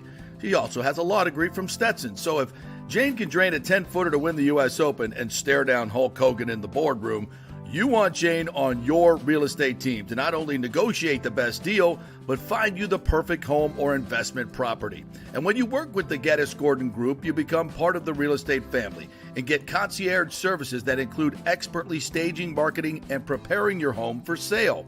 Advice on golf properties. Hey, you might even get some golf tips. Many of their clients become friends long after the sale or purchase is completed. It's all part of the deal. So if you're looking for that perfect home or investment property or trying to get top dollar for your home, go with Jane Geddes and the Geddes Gordon Group because there's nobody like Jane. Call 813-485-6808 or go to geddesgordon.kw.com. That's GEDDES Gordon.kw.com or call 813-485-6808. Everyone knows Italiano Insurance is your go-to for home insurance, but they also have an amazing team that focuses on business insurance. Yes, your business is most likely your biggest asset, so make sure you have the right coverage at the most competitive price. And if you started a side hustle recently, don't forget you need business insurance because if you get sued in this over-litigious society we live in, you could lose all your personal wealth. So get that business insurance. And for the best customer service, always choose Italiano. My representative, Charity, is amazing. I called her late on a Friday because my insurance was going to lapse. She stayed late until the job was done. You just don't find that anymore. Give them a call, 813-877-7799. That's 813-877-7799. Italiano Insurance. Let's go. Right now, back to the show on FanStream Sports.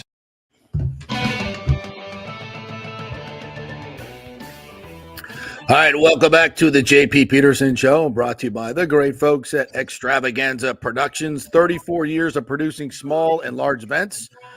Truly a Tampa treasure when it comes to creating some of the very best events in Tampa and all across the United States. It's Extravaganza Productions. From small meetings to exceptionally large corporate conferences, galas, fundraisers, sporting events, grand openings, so much more. Team EPI has an extremely talented staff of designers and show producers that develop extraordinary events fueled by the visions of their clients. Get a free creative meeting with the good folks at Extravaganza Productions. Just mentioned the JP Peterson Show, and you can reach them at 813-621-4700. That's 813-621-4700 or at extravaganzaproductions.com. All right, let's welcome in another one of our great advertisers, the great Chris Lugo from Bay Area Modern Medical Center. What's up, my friend? How are you? Gentlemen, good morning. How's it going? We are well. We're very well. Tim, you look great today. Thank you. I've got the little automatic touch-up thing on the camera, so Okay. I'm shiny and glowing. I didn't know we had that. Wait a minute. Wait, I need one of those. One of those. You got to select it in the menu, JP. Oh, I need a filter. Boy, do I need a filter. You're looking good, Lugo. You get a filter on there? What are you doing? I wish. No? Thanks. Okay. It's even better. Even better. Hey, Tim, what's your thoughts on Carlos Sainz coming back and winning a little F1 race this past weekend? I am pulling for that dude. Are you? Okay. I am. I'm a Carlos fan. He doesn't have a seat for next year. Is that the reason? No, and he's getting the raw end of that deal, man. Ferrari's doing him wrong. No, but to talk about injuries, like that's pretty remarkable that this guy comes back from an appendectomy and not 2 weeks later, just like functioning, but 2 weeks later and actually gets in a car on a rocket ship and wins the race. That's a pretty remarkable feat from a recovery from an athlete. And a lot of people don't understand how rough they are. People don't understand how rough those rides are, man. That suspension does not give. No. And going over those curbs and those tracks for the most part have bumps, and Yeah. to come back from the appendectomy because you're sore. Even 2 weeks later, you're sore. Yeah. You saw him get out of the car. Right? He was very ginger getting out of the car. Yeah. That's all core too, like racing. I mean, that's your core is like you say, you're bumping around, and that's I mean, you got to be steady behind the wheel. That thing is engaged the entire time, right? And pulling 3-4 G's in a turn is not unusual. Yeah. And to sit there and do those abdominal thrusts to keep that is unbelievable what he came back and did. So it's a pretty remarkable feat for him. So Verstappen didn't win. I was actually watching the race and like he went out early. He did it. He went out early. Yeah, he his right rear brake locked up on him. So it was like a cool explosion too. Max not dominate every single race. Leave it to mechanical failure, right? It's the only way to stop him, right? Mechanical failure. Lewis Hamilton, another mechanical failure too. He lost an engine. Yeah. Poor Mercedes. I find myself watching more and more F1. It would be a hell of a lot more interesting if Max Verstappen didn't win every race. So that was it. Would I agree? We're talking about it. There's actually a story to be had. Yeah, McLaren's finally coming back to the McLaren they were back in the 80s and 90s and coming back to, I wouldn't say dominance, but coming back to at least being talked about on the grid now. Relevance, yeah, for sure. Relevant, thank you. And F1's better when McLaren's relevant, I think. Yes. I would agree wholeheartedly. Whatever. McLaren, Ferrari, Mercedes, Red Bull. Does it matter? Does it matter what the manufacturer is in F1 racing? Because it certainly doesn't matter in NASCAR anymore. It used to matter, but it doesn't matter anymore. What matters in F1 for sure. So it's going to be interesting to see the Red Bull gets away from a Honda engine that they've been winning with week after week, and they're going to go away from a Honda engine here. For the first time. What are they going to? Ford. Cosworth, yeah. Wow. So why would they change when they're winning? I have no clue. There must be a lot of money there. Yep. Money. Well, I was told by a very learned gentleman in the press center at the IndyCar event here who'd been covering F1 for 50 years. I was like, just explain to me why Verstappen wins every week. And he said it was the chassis. They have a chassis maker that has this very innovative type chassis, and it just allows him for more feel and better feel for the car. And that allows him to do more things than the other ones. And I'm like, that's a great explanation. I can. That's about that of nuts too. So I tell you, it's more than just the chassis. Of course, yeah. But all the drivers are great. But he's got a little better equipment and something's work. I said, well, why wouldn't somebody just steal that guy away? And he's like, they try all the time. Mercedes will try. Right. Mercedes will throw some stupid money at him. Yeah. Yeah. We talk about money ruining sports. Yeah. Is there a sport with bigger money in it than F1? Not when you have countries like Bahrain who own, is part owner of a team. Like that's insane when countries own part of a racing team. That's right. Yeah. That's bananas. Probably. Are they bigger than the NFL on a worldwide scale? Liberty Media is trying to make them bigger than NFL right now. That's why there's 3 races here in the U.S. now: Vegas, Austin, Texas, and now Miami. I think it's 2 races would have been fine here in the United States, but now they're taking the 3 races. Well, I don't know. I don't know both coasts and the central part of the country. So, man, they are catering to the entire country here. They're trying. Yeah. My good friend who runs lvbusiness.com on Twitter, Alan, he put out a bunch of stuff about the cost that Vegas spent for this F1. It was ridiculous, and they don't want to do it. And the F1 is demanding a $40 million upgrade to the track in paving, and Vegas is like, I don't know if we got that much out of it, because they spent a crap ton of money. and I don't, and the prices were just ridiculous. They're insane. I don't get. Are people going to afford that year in and year out? I guess. I don't know. But it just this economy is pretty frothy, but that's beside the point. Yeah, but people are doing it. I don't know how, but people are doing it. Well, that's your F1 racing update brought to you by Bay Area Modern Medical Center. Bam. BAMMC. Bam, right. Yeah, very well done, guys. Well done. All right. So you said topics today are annual labs, something you should be getting on a regular basis. I had a guy come into the scene this morning. This is what spurred on that thought was his primary provider got a CBC, a CMP, and lipid panel, and that's all he needed. And I'm going, that's a joke. That tells me nothing about your health. I'll get that on someone in the hospital to make sure they don't die on me the next 12 hours, but that barely scratches the surface of what's going on with you. There's a guy on social media right now. I'm not going to give his name out because I'm sure a lot of people who are on social media know this guy, but he talks about the methylation gene. The guy's a snake oil salesman. I don't bash people very often, but I'm going to bash this guy just because he doesn't have any medical credentials whatsoever. He talks about the methylation process. That's the second coming to Jesus Christ. It's important. Yes, 100%. I check it on every single patient, but he also wants to sell you his supplement line. I just recently got a patient from him, actually. That's the reason why I bring this up. He charged $650, almost $700 to do his gene testing on him, and just to sell him some supplements is what it came down to. And he said some 19-year-old, by the way, this guy actually drives a McLaren. He actually is a UFC fighter coach. He goes, I was getting called by a 19-year-old kid to go over my labs with me. He was basically just reading it off the sheet.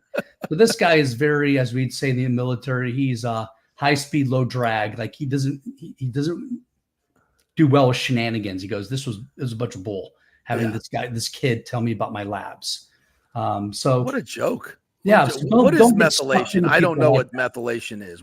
Explain what's methylation. Methylation. So I'll give you the example is the MTHFR gene, the methylene tetrahydrofolate gene. I can't cuss now that we're on radio now. That's right. We call Behave yourself. Terms. But its gene basically says that your body has a difficult time methylating folate, for example. So your body takes in folic acid from a spinach, from a fruit, some sort of a vegetable. It puts a little methyl group on there. Now it turns it into folate. People are going, well, that's not a big deal. It actually really is, because that folate molecule will help with translation and transcription and cell synthesis. Your cells are constantly regenerating every second of the day. Mm-hmm. And folate is very important for that. So if you have that methylation issue, either upstream or downstream, then it makes it more difficult. And then your homocysteine levels can rise, which then may put you at increased risk for cardiovascular disease, throwing blood clots. Like, it's a big sequela of things that can happen. That's why I check those things. The guy this morning, like, his primary provider thought he was doing great getting a CBC and CMP. I'm like, that tells me nothing. Right. If your homocysteine levels are elevated, all you need to be taking is a methylated folate and betaine, trimethylglycine. All right. So it's a very simple fix.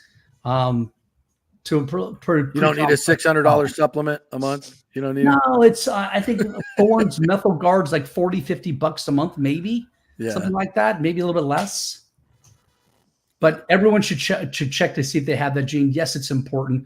That's why prenatal vitamins, obstetricians give women prenatal vitamins, because there's methylated folate in there, because they realize some women have that gene. They don't want to test for it. They just want to take this supplement and call it a day. And that's what they do. Doesn't hurt. Right.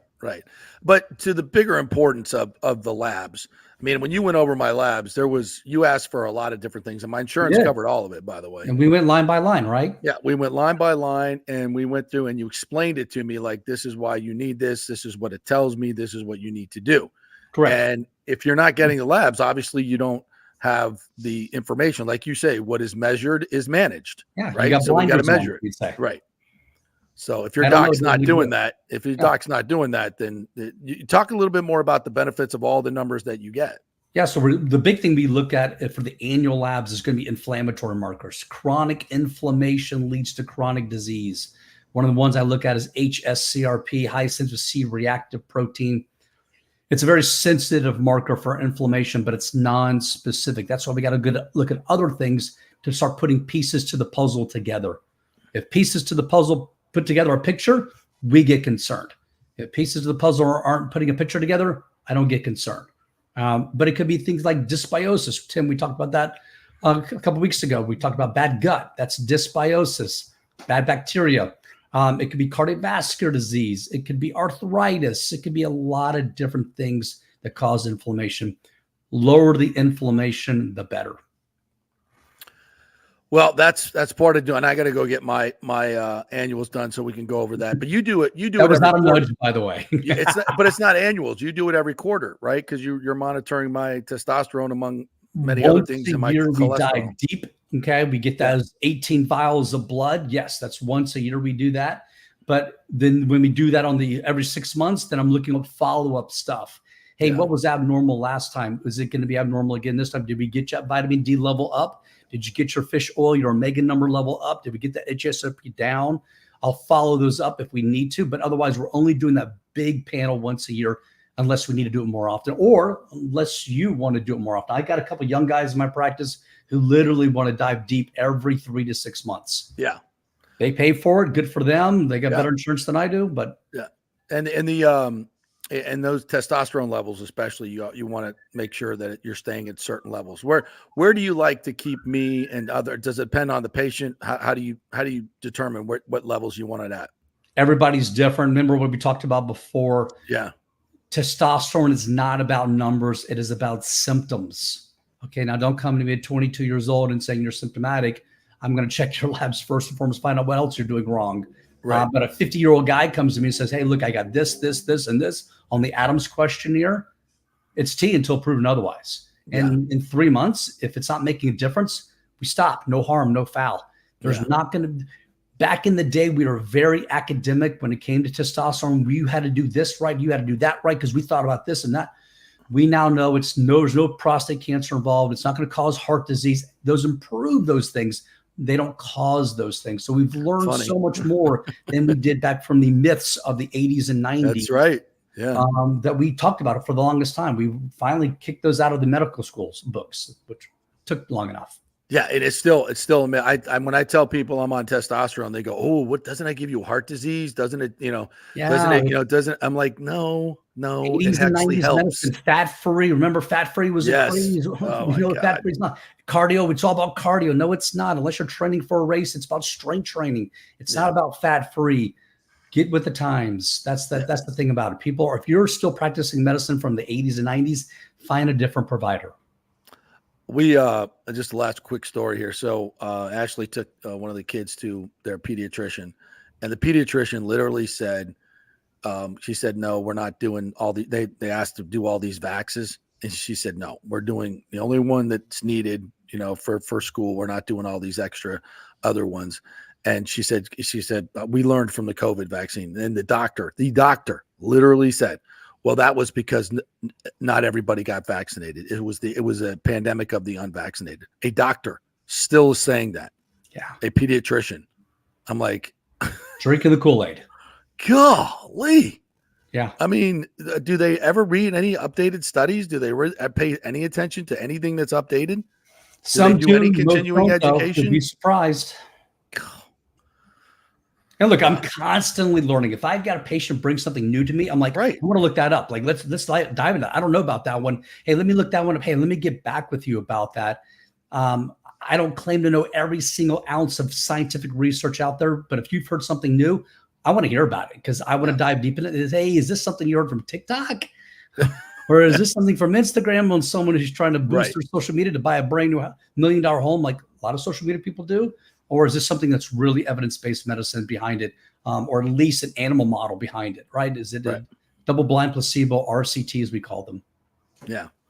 Got to watch out what's out there. And that's why we come to you, Chris. Bay Area Modern Medical Center, BAMMC.com is where you get your appointments. I highly recommend it. Get in there and get personalized medicine. That's where it's at. Thanks, Chris. Appreciate it, partner. You're welcome, guys. Talk to you then. All right. We'll take a quick break. TJ Reeves is going to join us to talk a little March Madness and a little Buccaneers as well. We'll take a quick break. We're brought to you by the great folks Who did we not hit yet today? Italiano Insurance. Just was chatting with them the other day on a matter about my auto insurance claim, which they helped me out with. Try getting that from your 1-800 number. Try getting a human being to answer the phone. Good luck with that. That's what they do at Italiano Insurance, folks. The human being answers the phone. Charity has worked with my cases many, many times. She's absolutely fantastic. They have a bunch of folks in the office like that. So let them shop your insurance around. They'll save you money and give you great customer service. It's an old-time family business. They've been doing this for 60 years in Tampa Bay, helping out folks locally, involved in local charities. Love companies like Italiano Insurance. 813-877-7799. Back in 3. Stay with us. JP here from my friends at your local Synovus Bank, and I do mean friends, and I do mean local. One of the local managers in Tampa is John Acosta, big fan of the show, and I've known him for over 40 years. He's been in local banking since 1983. You talk about developing relationships. You don't stick around for that long unless you're doing things the right way and have a great reputation, and that's the focus company-wide at Synovus. Big enough to handle any complex international transaction, but small enough to answer the phone when you have an urgent question about your business or personal account. And for personal accounts, they have a very easy app that works great. You can do everything online. And for large or small businesses, you will get that personal touch and services to help build your business, taking your dreams and aspirations from the whiteboard to reality. We can make that happen. Let us show you how. For a get-acquainted meeting to open a business or personal account, just call John or go to synovus.com to find out where your local branch is. All right, this is for all you guys who don't want to go to the gym and do 5,000 crunches. At Bay Area Modern Medical Center, you can get on the new True Body machine where you can reduce fat and tone up your muscle. It's like doing 54,000 crunches in just 15 minutes. Define your body as you see fit. True Body offers personalized muscle stimulation that delivers the equivalent of those 54,000 crunches in just 15 minutes. Just get in touch with them at Bay Area Modern Medical Center, BAMMC.com. Chris Lugo and the team over there will set you up on True Body and get amazing results. Non-invasive with comfortable and little to no pain and zero downtime. You can isolate and target those areas that you want to improve and treat multiple areas simultaneously. It's an amazing machine, so check it out at Bay Area Modern Medical Center, BAMMC.com. Is getting a home equity line a good idea right now with rates so high? Well, I put that question to my good friend Scott Fitzgerald at American Mortgage Services, and he says it all depends on where you're at financially.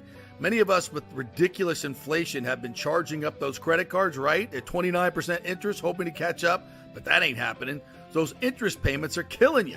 So yes, a consolidation loan and tapping into that crazy equity in your house is a great idea.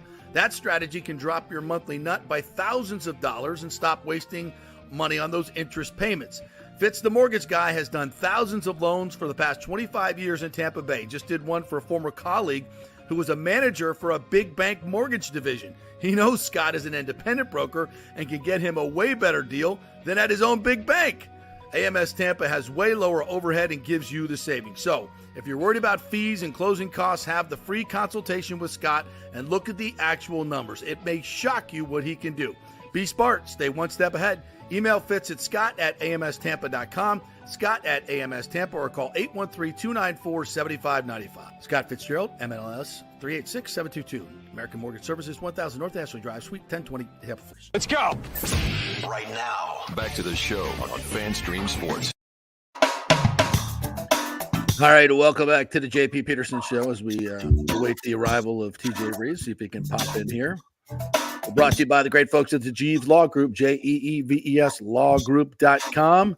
If you're having any issues with a home builder or an insurance company, anything like that, the Jeeves Law Group can help you out. Just give them a call over there. Go to the website, contact them through the website. Tell them JP sent you. They will give you a free consultation to find out if you have a case. That's worth a lot, folks. You know, you kind of want to find out if you can sue, if you cannot sue, if you can help in any way, get some action from somebody who's doing you dirty in business.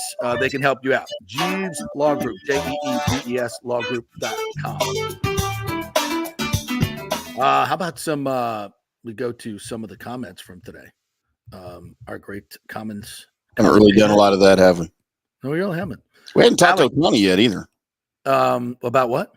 Ohtani. We haven't. Did you see his press conference yesterday? What, by the way, Listen to it. Yeah, I listened to it. press conferences with no questions. Is that really a press conference? Or that's just No, it's releasing not. a statement that he No. read?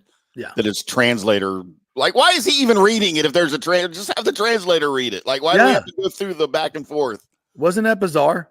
Wasn't that bizarre? Man. I was Very like, what are we weird. doing here? We're not taking any questions, and we're just reading a prepared statement that the interpreter is reading. I mean, yeah, dumb. And there was some uncertainty, I think, from the interpreter too. Like, because he would go back and forth. Like, he'd like, wait, really? Like, you want me to say that, you know? And he would repeat himself, but it was just weird, man. So what was your takeaway? Is he being sincere? No. There is no chance in any hell that you may believe in that Ohtani isn't involved in this. Zero. Yeah, the way the whole thing rolled out was bizarre. All right, first thing we're going to do is send out the interpreter. First of all, when the news breaks, you see video of him and his interpreter friend. And, you know, if he stole all that money from you, I don't think you're palling around with the dude, right? You're choking him. If he said, right? Yep. Well, maybe if you got 700 million coming to you, 4.5 is no big deal, but whatever. But so there's, you know, that was, and then you send the interpreter out to do a 90-minute interview with ESPN. Like, whoever thought that was a good idea? Yeah. So it was like, it seemed like damage control from the very beginning. And then the lawyers get involved and they're like, yeah, everything he said, take it off the record. We're coming. And then he comes out and does this. It seems like it's manufactured. It's weird. But listen, he's the cash cow for Major League Baseball. I don't think anything's going to happen to him. No, I don't either. Nothing's going to happen to him. Slap on the wrist, maybe. There's no chance he didn't know about this. I mean, come on. Yeah. You think he's got a gambling issue? Well, he's got an illegal gambling issue. I don't know. If you're in debt $4.5 million, you're probably a bad gambler. Yeah, that's the other thing. How do you lose that much money? Jiminy Christmas. Yeah. Yeah. I don't know. Lonnie Williams on our takes on the Rays, you know, the off the field stuff with Stooges ruining the whole experience. They said you can't even get a hot dog with a smile at sporting events anyways. It's true. I mean, it's too much money. It's too much money. NBA is investigating Jonte Porter for betting on himself. Is that true? I'm sure it is. Must be. Yeah. I haven't heard that though. Yeah, there's going to be a lot of issues with gambling now that it's come. Do they have a lot of issues with gambling in players in Europe and Asia? Remember, there was a soccer scandal for a while, but I haven't heard much about players. Yeah. I haven't heard anything. Yeah. Nathan Elliott says was given an issue of Pro from November 1981 with Doug Williams on the cover. They were talking about some of the old publications. It's cool. Yeah. I've got the original Sports Illustrated with Eddie Matthews on the cover. It's not in great shape, but I got it. My dad gave me that. Oh, that's awesome. James says better Jose leaving than the men's head coach. Well, that's sexist, James. Thanks for that. I don't know. Is it better? I guess men's basketball makes more money. I guess. Alex says, I'm really happy with the rule change. We'll see how it goes. I wish it would go back to the old rules kickoff from the 25. Well, that's never happening, Alex. No, they'll never do that. Yeah. Says the research shows there ain't no significant difference in the injury rate from then until now. Go back to how it used to be. I don't know if that's the case. I think I've seen some studies that say there's more injury and that's just common sense. When guys are running 40 yards at top speed, lesions are bigger. Yeah. What is it? Speed mass equals how big the hit is, velocity times mass. Something like that. I felt physics education. Right. They said there was no math in this job. James says on my prediction, FSU going to the Big Ten. You hope you're right. Big Ten, a national conference, much better for the Noles. I agree. Alex says these guys are getting paid millions of dollars. You play football at your own risk. I honestly believe they're just trying to take the excitement away. It's cover your ass, Alex. I agree with you. You know, these guys know, and they don't care. The players say all the time, "We'll take care of ourselves." stop with the stupid rules about hit zones and all this other stuff. They don't like it. The players don't like it. And in some cases, it leads to more injuries. Like the defensive backs are like, I'm in an awkward position. I don't know whether to hit up high, hit low to protect myself. Am I not protecting myself? Do I got to hit them with my chest instead of my shoulder? And then they get injured. So, yeah, it's sometimes these rules are well intending, but they screw up. They screw up.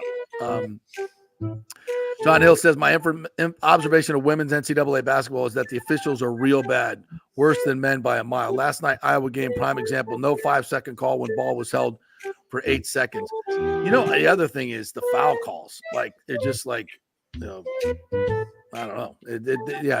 First of all, ref in basketball is hard. Can we just say that? Yeah. Ref in basketball is hard. So I kind of give them a little bit of grace, but it does seem like they miss some obvious stuff.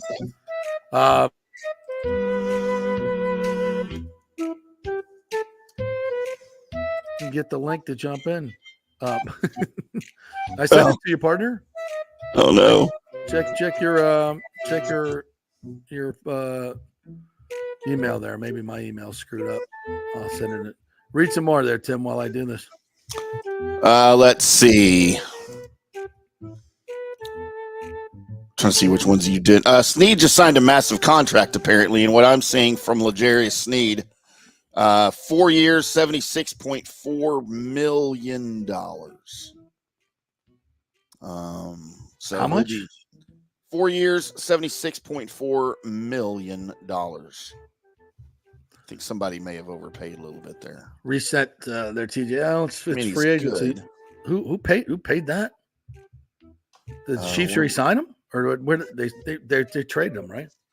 Well, yeah, where did he go? He went the Titans. Yeah, he went to the Titans. Right. Yeah. So the Titans paid Snead 4 years, $76+ million. They couldn't keep Derrick Henry, and they had to go get Tony Pollard. Their defense is going to be good. Well, they're going through a major realignment, right? I mean, they're going from the Tannehill, Derrick Henry to something completely different. So I guess they couldn't get over the hump. Sorry, TJ. I thought I'd sent it to you earlier. I guess I sent you a bogus one. I don't know. My fault. What's up, dude? I take rejection well on all levels. Good to be with you, man. boys. Listen, I know you're short on time. You've had a lot of good takes. I was enjoying the takes right there on the kickoff rule. What do you think of the new kickoff rule? They want player safety. Why do I get the feeling this is going to be like the NCAA tournament and one and done? They're going to try it for this year, and then they'll go back to some other version of an actual play. I understand player safety at the forefront, where they don't want 10 or 11 guys, 10 guys, not the kicker, running like missiles down at the other guys. They've done everything they can to keep those big collisions from happening. But I think this is one of those things when most people see it, it's kind of it's going to be kind of odd to watch. I said we showed the replay of some of it on the show earlier. It is jarring to the eye, when you're used to the old kickoff. But I think it's better than no return at all. And I'm unclear because I've been in the other world doing college basketball. What did they say about touchbacks? Is there a disincentive for the touchback to kick it out of the end zone? And where does the ball go? Third to the 35. To the 35. Kick it out of the end zone. Yeah. Interesting. Yeah. So I think more returns the better. I was asking Buck fans, who would be your returner in this situation? Do you want a scat back guy that's gonna try to hit a crease and go, or a guy? It seems like it's going to be more congested, more like a running play. So do you want a bigger guy? Sure. And my friend Chris Worthington on Twitter said Keon Coleman would be great at this. I'm like, yeah, if we get Keon Coleman, that'll be great. That's right.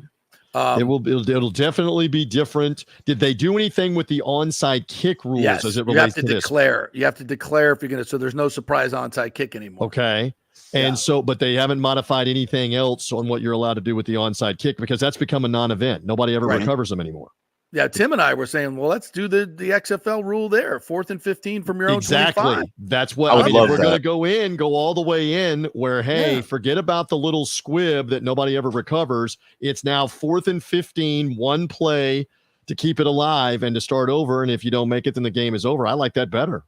Like a lot of people would. You ever tried to explain the onside kick to somebody who doesn't know football? Yes. They're like, I actually wait, have. I just figured out the kickoff. Now you're what? What? Yeah. All the crazy variations of do what that. can happen there. Well, that. How's your bracket feeling, by the way? I know you got to depart in a minute or two. Your bracket all right for March I didn't Madness? do a bracket. I didn't do one I either. have last 2 years I have been bracketless. You're bracket free? I'm bracket Let me It's just liberating too. Let me just say this. Hey, I don't. It's like Larry David said on the Eisen show the other day. I'm supposed to know who's on Drake, who's Drake. But I don't know it Drake. makes you more dangerous. We kept going over this the last couple of weeks. If you don't know, except colors, mascots, friends in the region, that kind of thing. That's Our who always buddy, hey, wins. listen, our buddy Paul Stewart, buckpower.com, whom we Yeah. love. He knows nothing about this except colors, as he puts with a U in the British writing, and mascots and friends that he has in the United States in different cities. He's in third right now in a pool of 25 people. He's in third, picking on colors, mascots, and people you are he where? knows. I am first in that bracket. Oh, With all the so chalk. information does matter. It could, but he is living proof currently with 16 teams remaining. You don't have to know anything about this to be, and he might even be better off to know very little about this with the bracket. I'm actually paying more attention to the women's tournament. That was phenomenal last night. Yeah. I'm with you. I mean, UConn was on the verge of being beaten. Did you see the stat? They have not lost a second round NCAA tournament game at home now in 30 straight years. Yeah. 30 Jeez. years in a row. They've won the second round game at home. Never been upset in that round. That's Then incredible. Then you had Caitlin Clark and Iowa teetering in the fourth West quarter Virginia. with Yeah. every ESPN executive and NCAA executive on the bat phone going, my God, no, call the fouls on West Virginia. And We've they got to did. have Caitlin And at they least did. for the weekend. And they did. They called everything. And by on the West way, Virginia. if you stuck with it, and I had to go to bed at halftime because I'm an old man, Southern Cal has a phenomenal freshman, Juju Watkins. Juju. yes. Juju. All right, so you got storylines all over the place. Yeah.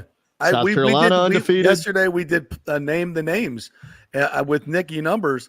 I said, can you name more women or men in the tournament? And we both came up with more women. Right that we now, can name the Juju, men. Caitlin, Angel Yeah. Reese at LSU, Paige Beckers. Paige Beckers. All right, so it's going to be something to watch the women's tournament. But again, Timmy, are you headed there to the games with Houston and Duke and NC State and Marquette? They're right there in Big D, right there in your backyard. I was going to go if my Aggies were coming.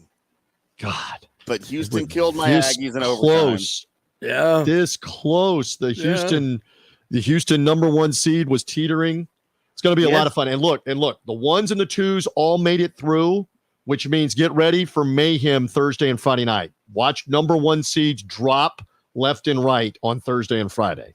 Yeah, By watch the way, what happens. interesting stat for Duke Houston, number 4 seed Duke versus the 1 seed Houston. TJ, you may be aware of this. Duke has not beaten a higher seeded team, I believe, in the tournament since 1994. A higher seeded team. Now, keep in mind they would have been a 1 seed over and over and over again when that wouldn't be possible. Yeah. Right. So in the few times when they've been a 2 or they've been a 4 and they've had to play a higher seeded team, it ain't gone well. Yeah, is what we're pointing out. Yeah, they're not. So beating NC State is now the darling as they were in 1983. How about that? Had to win the ACC tournament And to they've get got in. that kid, DJ Burns, and I was just saying this on the national show, and I know you got to go in a second. We're here in the Tampa Bay area. He reminds me of 30 years ago, speaking of 30 years ago, Dimitri Hill, Demeet Hook, remember? Yes, from St. Florida. Pete High School from Florida, the big Demeet Hook, 6'3" or 6'4", 300-pound Demeet Hook. Yeah. This guy, Yeah. KJ Burns, reminds me Demeet Hook 3.0 here. Yeah. In 2024. big So this is going to lefty. be a blast. It's going to be a blast to watch all of these games. Let's see what happens. I'm here for you even at the tail end of the show, JP. I have betting interest in this. I will give you that. I don't have bracket interest, but I have betting interest. What do you have right now? Give me a team that you're just willing to the finish line because you have a futures play, right? Do you have a futures play? No, I'm just going game by game. But I like NC State's. I like the hot team. They paid off well in the first 2 weeks. So, all right, partner. Thank you for your expertise as always. Always good to be with you. All right, May Whenever you 31. need me, send Maybe me that later link. this week when you have a little bit more time, we'll jump on. Let's Thanks, do it. partner. Appreciate it. Thank you, Tim. Great job from you today. Thank you, all our listeners and our commenters. We always appreciate you guys. Don't forget to like and subscribe to our podcast, the JP Peterson Show, the number 6 2-hour podcast. according to FeedSpot. So we thank you guys for doing that as well. And of course, on our YouTube channels as well, the JP Peterson Show and Fan Stream Sports. Thank you, Timmy. We'll see you guys tomorrow with more fun and frivolity. Have a great night.